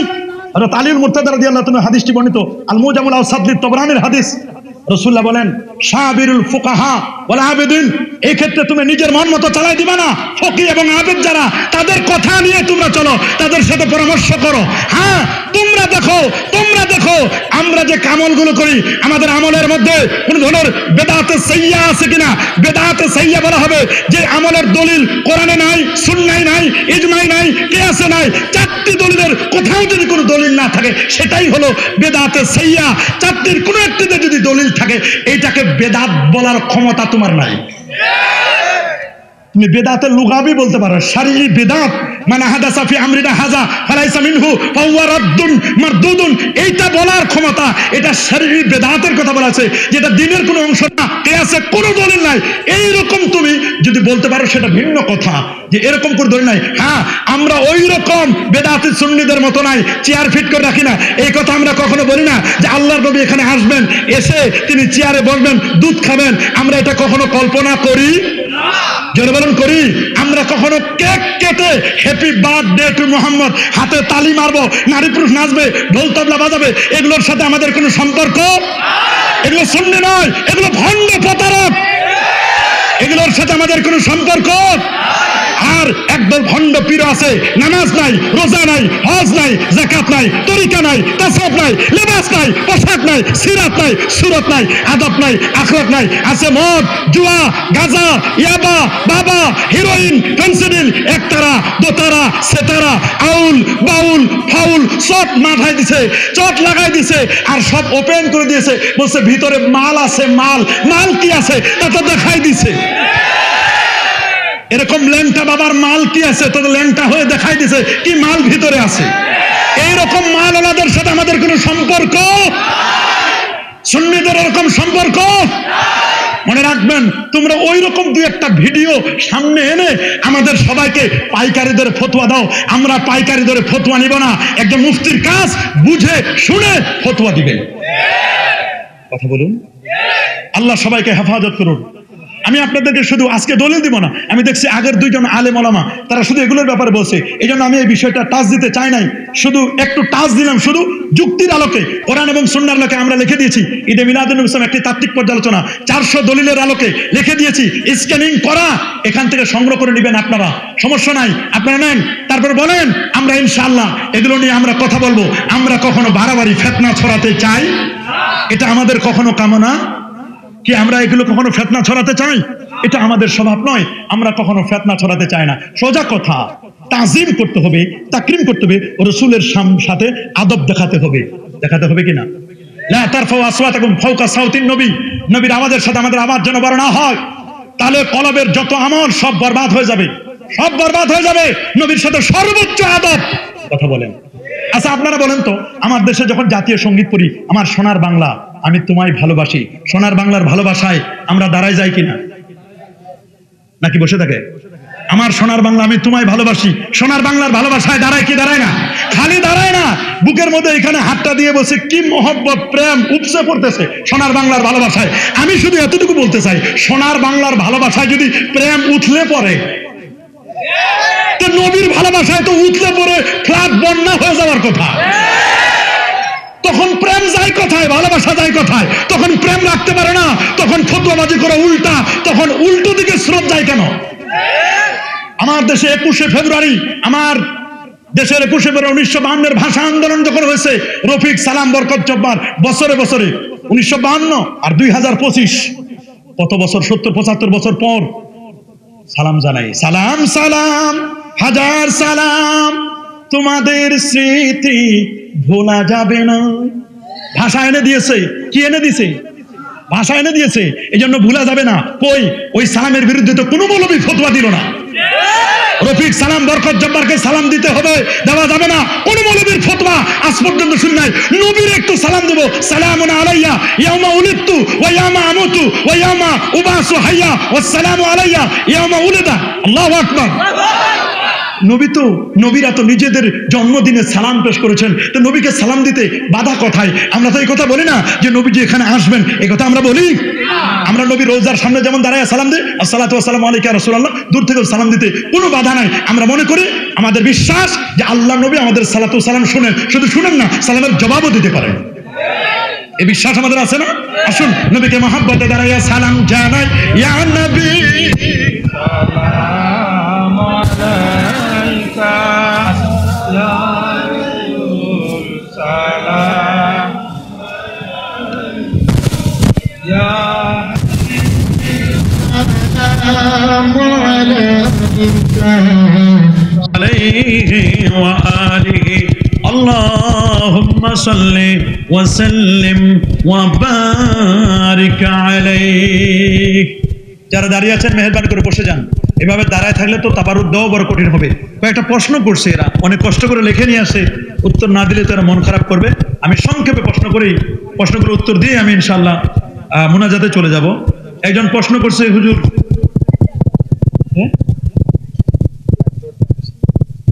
আপনারা একটু কাতার দেন, লাইন ধরেন, মাঝখানে ফাঁকা রেখে রেখে একটু কাতার দেন, লাইন ধরেন। যারা বাইরে আছেন সবাই ভিতরে চলে আসেন। ভলান্টিয়ার ছাড়া একজনও দাঁড়ায় থাকবেন না, মেহেরবানি করে সকলে বসে যান, লাইন ধরেন, সকলে লাইন ধরেন।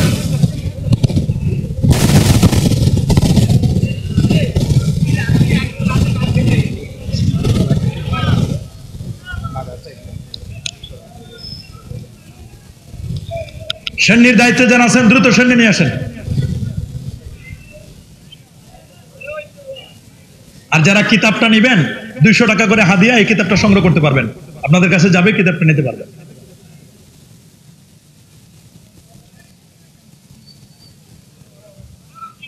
আমরা একটু প্রশ্নগুলো শুনবো।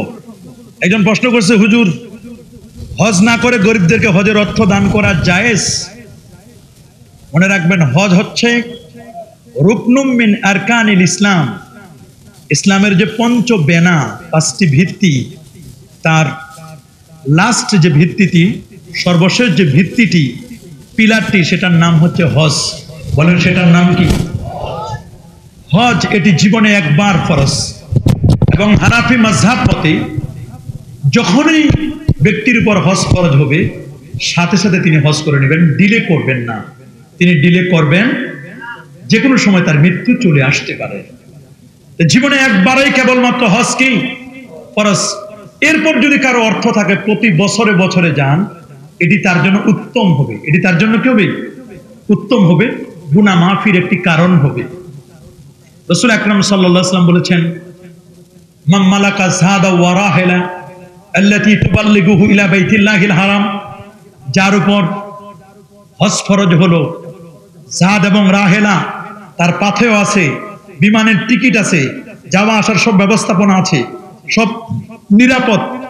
এরপর যদি কেউ হজ না করে, সে ইহুদি হয়ে মারা যাক অথবা খ্রিস্টান হয়ে মারা যাক, এতে আমি নবীর কোনো যায় আসে না।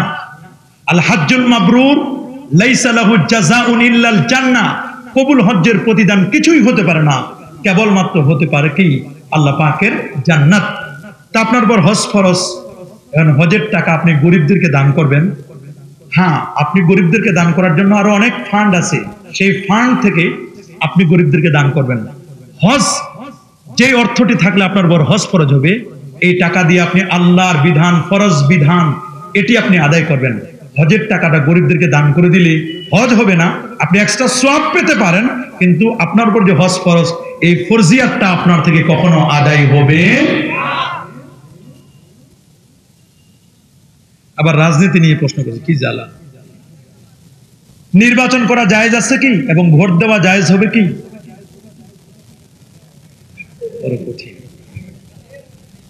দেখুন, আমরা প্রচলিত যে গণতন্ত্র, ইসলামে প্রচলিত গণতন্ত্র, এরকম তন্ত্র মন্ত্রের কোন জায়গা ইসলামে নেই।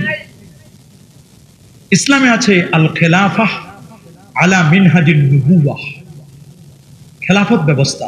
আল্লাহ নবীর ইন্তেকালের পরে নবীজি ইশারা করে দিলেন, ইক্তাদু মিন বাদি আবা বকর ওয়া ওমর রাদিয়াল্লাহু তাআলা আনহুমা, তোমরা আমার পরে আবু বকর এবং ওমর এই দুজন ব্যক্তিকে অনুসরণ করবে।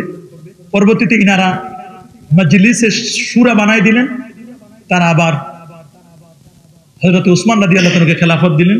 উসমান রাদিয়াল্লাহু তাআলার শাহাদাতের পরে একদল মুসলিমদের শ্রেষ্ঠ ব্যক্তিরা আলী রাদিয়াল্লাহু তাআলাকে খেলাফতে বসালেন। এই যে 30 বছর, আল খেলাফাতু মিন বাদি 30 সানা, 30 বছর রাসূলের ইন্তেকালের পরে খেলাফতটা কত বছর? এটাই মূলত আমরা সাপোর্ট করি।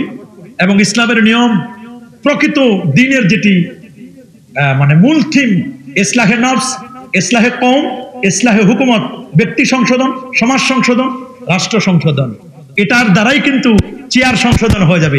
100 জন যদি ভালো মানুষ হয়, 100 জন ভালো মানুষের মধ্যে যদি কেউ নির্বাচন করে, তাহলে ভালো মানুষটি কি হবে? নির্বাচিত হয়ে আসবে। এদেশের সবার ভোট তো সমান। চোরের ভোটের যে দাম, একজন পীর বুজুর্গ আলেম আল্লাহওয়ালা আহলে হক তার ভোটের দামও কি সেম। ছিনতাইকারীর যে ভোটের দাম, একজন ভালো মানুষের প্রফেসরের তার ভোটের দামও কি সেম। মনে রাখবেন, আজব মুলকি আজব রাজা, 1 টাকাশের ঘি 1 টাকাশের খাজা। এই দেশটার অবস্থা এমন, এদেশে ঘির দামও 1 টাকা, খাজার দামও 1 টাকা। কিন্তু আসলে কি ঘি আর খাজা এক হতে পারে? রাসূল আকরাম সাল্লাল্লাহু আলাইহি ওয়াসাল্লামের একজন সাহাবী হযরতে আব্দুর রহমান, কেউ বলছেন আবু জার গিফারি, দুজনের ব্যাপারে বক্তব্য এসেছে যে হুজুর, আমি একটা অফিসার হতে চাই, আমার কি নেতা বানাবেন না? রাসূল বলেন, তুমি ল এন্ড অ্যাডমিনিস্ট্রেশন বুঝবে না, তুমি সুফি মানুষ, দরবেশ মানুষ, তোমাকে এই পদে আসা না আসাই ভালো, সুফি মানুষ তুমি। আবার হযরতে ইউসুফ আলাইহিস সালাম, তিনি কিন্তু মিশরের অর্থ মন্ত্রণের দায়িত্বটি, ফুড মিনিস্টারের দায়িত্বটি চেয়ে নিয়েছিলেন। কখনো কখনো জনগণের কল্যাণের জন্য, জনগণের কল্যাণের জন্য কখনো কখনো কর্তৃত্ব, নেতৃত্ব চেয়ে নেওয়া জায়েজ আছে। রাসূলুল্লাহ সহিহ মুসলিমের মধ্যে একটি হাদিসে বলেন, লা তাসআলিল ইমারা, নেতৃত্ব তোমরা চেয়ে নিও না। যদি জনগণ তোমার নেতৃত্ব দেয়, আল্লাহর পক্ষ থেকে তোমাকে সাহায্য করা হবে। আর যদি তুমি ভোট চেয়ে জোর করে ক্ষমতা দখল করে নিয়ে নাও, তাহলে আল্লাহর পক্ষ থেকে জগদ্দল পাথর তোমার মাথায় চাপিয়ে দেওয়া হবে। এটা বহন করবার ক্যাপাবিলিটি, ক্ষমতা তোমার নাই। নাউজুবিল্লাহ বলে। তা আমরা চাই, যেহেতু এটা ভোট এক ধরনের সাক্ষীর মতো, আপনি একজন ব্যক্তির ব্যাপারে সাক্ষ্য দিবেন, বুঝে শুনে সাক্ষী দিবেন। নির্বাচন আমাদের দেশের যে পদ্ধতি, এটা আয-যুরুরাতু তুবিহুল মাহজুরাত হিসাবে যদি আপনি ভোটটা না দেন, তাহলে অন্যরা এটা দখল করে নেবে। এই হিসাবে আপনি ভালো মন্দ বিচার বিশ্লেষণ করে যোগ্য প্রার্থীকে, আল্লাহওয়ালা মানুষকে দেওয়ার চেষ্টা করবেন, যিনি জনগণের কল্যাণ করবেন, জনগণের স্বার্থ বিরোধী কাজ করবেন না, দেশের স্বার্থ বিরোধী কাজ করবেন না। এরকম যদি যোগ্য প্রার্থী পান, তাদেরকে আপনারা দিবেন। আল্লাহ তাআলা কবুল করুন। সাক্ষীটা কার ব্যাপারে সাক্ষী দিবেন, ভালো করে বুঝে শুনে দিবেন। দেশের নেতৃত্ব, নেতা নির্বাচন নিয়ে কি বলে ইসলাম? একই কথা, ওইটা আর এটা সেম জিনিস। ইহরাম অবস্থায় নারীরা কি অলংকার করতে পারবে? ইহরাম অবস্থায় নারীরা অলংকার করতে পারবে। ফাতোয়ার কিতাবগুলোতে এসেছে, লেটেস্ট ফাতোয়ার যে কিতাবগুলো, তাতে হযরতে নাফে বলেন, আব্দুল্লাহ ইবনে ওমর রাদিয়াল্লাহু তাআলা আনহুমা, যিনি সাবিহুর রাসূল ছিলেন সাল্লাল্লাহু আলাইহি ওয়াসাল্লাম, নবীর সুন্নাহগুলোকে খুব বেশি তিনি ইত্তিবা করতেন, অনুসরণ করতেন। উনার স্ত্রী এবং উনার কন্যাগণ, তারা ইহরাম অবস্থায় তারা অর্নামেন্টস করেছিলেন, অলংকারাদি করেছিলেন। এগুলো পড়তে পারবেন। তারা ইচ্ছে করলে হাত মোজা, পা মোজা, যেভাবে তাদের পর্দা হিজাব মেনটেন হয়, এগুলো তারা পড়তে পারবেন।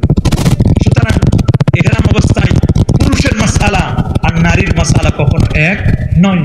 ইহরাম মানে আমরা যেমন নামাজের জন্য তাকবীরে তাহরিমা বলি, হজ্জের জন্য ওইরকম ইহরামটা। ইহরাম বাঁধার সাথে সাথে এমন অনেক কাজ আছে যেটি আপনার জন্য কি হয়ে যাবে? হারাম হয়ে যাবে। এটি ইহরাম এমন ভাবে বাঁধবেন, যেহেতু রাসূল আকরাম সাল্লাল্লাহু আলাইহি ওয়াসাল্লাম বলেছেন, খুযু আন্নী মানাসিকাকুম, হজ নিবে তুমি আমার কাছ থেকে। রাসূলের পদ্ধতিতে আমরা হজ করব, যেভাবে হজ করলে পরে হজটি কোরআন এবং সুন্নাহ মাফিক হবে, হজ মাবরুর হবে। এই হজ আল্লাহ আমাদের নসিব করুন, ওইভাবে যেন আমরা ইহরাম বাঁধতে পারি, আল্লাহ কবুল করুন। আরো আছে ওয়াজ মাহফিলে রেকর্ড করে যে সকল মিডিয়া, তারা কি শুধু ফিতনা করে নাকি দ্বীন ইসলামের কাজে আসে? সুন্দর প্রশ্ন করেছে। মনে রাখবেন, ওয়াজ মাহফিলে যারা ইউটিউবার, যারা জার্নালিস্ট, যারা আমাদের আলোচনাগুলো বাহিরে পাবলিশ করে জনগণের জন্য, এদের দুটো দল আছে। একদল আছে ফিতনাবাজ, বলেন আছে না? বক্তব্যের আগ পিস না বুঝে কাটিং সেটিং পেস্টিং করে, কাটিং সেটিং পেস্টিং করে এমন ভাবে ছেড়ে দেয়, সমাজের মধ্যে ফিতনা ছড়ায়। এক জায়গা আছে না করা যাবে না, নাটা কেটে দিল যাবে, তাহলে পুরো ফতোয়া উল্টে গেল না? এরকম যারা কাটিং করে, এখানের একটু এখানের একটু, সামনের একটু পিছনের একটু লাগাইয়া একটা মানুষকে কলঙ্কিত করার জন্য এমনটি যারা করে। আর আমরাও তো হুজুগে বাঙালি, একটা জিনিস শোনার সাথে সাথে জাস্টিফাই না করে আমরা শেয়ার করে দিই, না জেনে না বুঝি। শুনেছি একজনে লেখছে আই দিয়ে তৈরি করা, যে ঢাকার ওই যে রেল লাইনের আছে না উপরের রেল, ওটা ভেঙে পড়ে গেছে, একজন শেয়ার করে দিয়েছে। উনি আর বিচার বিশ্লেষণ করে দেখলো না যে কি হলো না হলো। কোরআনের নির্দেশ হলো ইয়া আইয়ুহাল্লাযীনা আমানু ইন জাআকুম ফাসিকুম বিনাবাইন ফাতাবায়ানু, তোমাদের কাছে যদি কোনো সংবাদ আসে, এই সংবাদে তুমি জাস্টিফাই না করে, তাসাব্বুত না করে তুমি কখনো এইটাকে সত্যায়ন করবে। কাফা বিল মারই কাযিবান, এক ব্যক্তি, কোন ব্যক্তি মিথ্যাবাদী হওয়ার জন্য এতটুকু যথেষ্ট। ইউহাদ্দিসু আইয়ুহাদ্দিসা বিকুল্লি মা সামিয়া, কাফা বিল মারই কাযিবান আইয়ুহাদ্দিসা বিকুল্লি মা সামিয়া, সে যা শুনে তাই মানুষের কাছে প্রকাশ করে, না জেনে না বুঝে সত্যায়ন না করে কোনো কিছু প্রকাশ করা যাবে না। এরকম একদল আছে মিডিয়াপন্থী, তারা এমনটি করে। নিঃসন্দেহে এরা সমাজের মধ্যে ফিতনাবাজ। আল ফিতনাতু আশাদ্দু মিনাল কাতলি, সমাজের মধ্যে যারা ফিতনা সৃষ্টিকারী, এরা সমাজের খুনি ব্যক্তির চেয়ে অপরাধী। আর একদল মিডিয়া কর্মী আছেন যারা রিয়েল মেসেজটি জনগণের কাছে দেন, এবং এই মেসেজগুলো বা সঠিক আকীদার কথাগুলো, আউলিয়া কেরামের কথাগুলো, যুবকদের ইন্সপায়ারমূলক কথাগুলো, গঠনমূলক আলোচনাগুলো, মানুষের একটা মানুষ রাসূলের আদর্শ যেন আদর্শবান হতে পারে, এগুলো ছড়িয়ে দেওয়ার জন্য যারা আনকাট ভিডিওটাকে সুন্দর করে মানুষের কাছে ছড়িয়ে দেয়, আমি মনে করি এরা সওয়াব পাবে। রাসূল বলেছেন আদ-দাল্লু আলাল খাইরি কাফাইলিহি, যে সত্য পথে মানুষকে পথ দেখায়, সত্যের দিকে মানুষকে ইশারা করে দেখায়, সেও ওই কাজটি করার সমান সেম টু সেম সওয়াব পাবে। আমি মনে করি তাদের মাধ্যমে যে আমাদের কথাগুলো বাইরে ছড়িয়ে পড়ছে, নিঃসন্দেহে এমন কোনো কথা ওনারা ছড়িয়ে দিবেন না যে কথা দ্বারা সমাজের মধ্যে ফিতনা সৃষ্টি হয়। আশা করি বিষয়টি আপনারা বুঝেছেন। আর ফতোয়া দিতে চাই না আমরা। কোন ছেলে 2 তালাক দিলে তার হুকুম কি? এটা কেমন? কোন ছেলে দিবে না, কোন পুরুষ বা কোন স্বামী কি হবে? কোন স্বামী যদি 2 তালাক দেয়, ইসলামের তালাক হলো 3টা, বলেন কয়টা? সমাজের মধ্যে তালাক প্রবণতা এমন বেড়ে গেছে, তালাকের গুলি কয়টা? 3টা, বলেন না? 3টা গুলি মিলে একটা, মানে একটা মজমু আলাই তালাক। ইসলাম বলছে 3 মাসে 3টা গুলি মারো, একসাথে মেরে দিও না। কয়টা গুলি মারতে হবে? 3টা পবিত্র অবস্থায়, একজন নারী 3টা পবিত্র অবস্থায় 3 তুহুরে 3টা গুলি মারবে। প্রথম মাসে 1 গুলি, ওই গুলিতে যদি ঠিক না হয় তাহলে দ্বিতীয় গুলি রেডি আছে, দ্বিতীয় গুলিতে যদি ঠিক না হয় তাহলে 3 নম্বর গুলিটা রেডি আছে। এখন কেউ যদি একসাথে 3টা গুলি মারে, মরবে না? কথা বলেন। ইসলাম বলে দিয়েছে হানাফি মাযহাব মতে একসাথে 3টা তালাক দিয়ে দিলে তালাক 3 তালাকে হবে। তবে এখানে আবার একদল ইমামপন্থী আছে, একসাথে 3 তালাক দিলে 3 তালাক হবে না, কয়েক তালাক হবে। আমাদের দেশের আহলে হাদিসের কিছু ভাই আছে, তারা বলেন যে একসাথে 3 তালাক দিলে 3 তালাক হবে না, কয় তালাক হবে? আর হানাফি মাযহাব মতে একসাথে 3টা গুলি মারলে 3টা গুলি লাগবে না, একসাথে 3 গুলি মারলে 3টা তালাক দিলে 3 তালাকে হবে। এ ব্যাপারে অসংখ্য হাদিস রয়েছে। তবে কোন স্বামী যখন স্ত্রীকে তালাক দেয়, ওয়াহাতাজ্জাতিল আরশ, আল্লাহর আরশটা কেঁপে উঠে। ঠুনকো কথায় কেউ তালাকের মতো সিদ্ধান্ত নেবেন না। 2 তালাক দিলে তাকে রিটার্ন করার সুযোগ আছে। রিটার্ন করবে কেমনে? ওই মাসের মধ্যে তাকে বলবে আসো, এই আসো যে বলবে, আসো একসাথে খাই, আসো আজকে বাইরে যাই, আসো আমরা আবার নতুন করে সংসার করি, আসো আমরা একসাথে আবার আর এরকম ঝগড়া ফাসাদ করবো না। এই যে বলবে আসো, এটাই রাজাআত, মানে ফিরে আনা, রিটার্ন আনা। তো 2 তালাক দিলে রাজাআত করার সুযোগ আছে, কিন্তু যদি না নেন তাহলে ওই ট্রেনের জরিমানার মতো। যদি খালি বারবার কথা বলে তাহলে জরিমানা বাড়তে থাকে, তাহলে কঠিন হয়ে যাবে, মুগাল্লাজা হয়ে যায়, তখন বড় কঠিন বিপদ। 2 তালাকের পর যদি রিটার্ন না করেন তাহলে তো একেবারে কঠিন বিপদ হয়ে যায় সামনে। এই জন্য সাবধান, 2 তালাক দিচ্ছেন তাড়াতাড়ি রিটার্ন করে নিয়ে আসেন। আল্লাহ আমাদের সবাইকে কবুল করুন, আল্লাহ আমাদের সবাইকে সঠিক সমঝ দান করুন। দর্শক আল্লাহুম্মা সাল্লি ওয়া সাল্লিম ওয়া বারিক আলাইহি। যারা দাঁড়িয়ে আছেন বসে যান, শুধু ভলান্টিয়ার ছাড়া তাবারুকের দায়িত্বে যারা আছেন দ্রুত তাবারুক দেন। আল্লাহুম্মা সাল্লি ওয়া সাল্লিম ওয়া বারিক আলাইহি লা হাওলা ওয়া লা কুওয়াতা ইল্লা বিল্লাহিল আলিয়্যিল আযীম।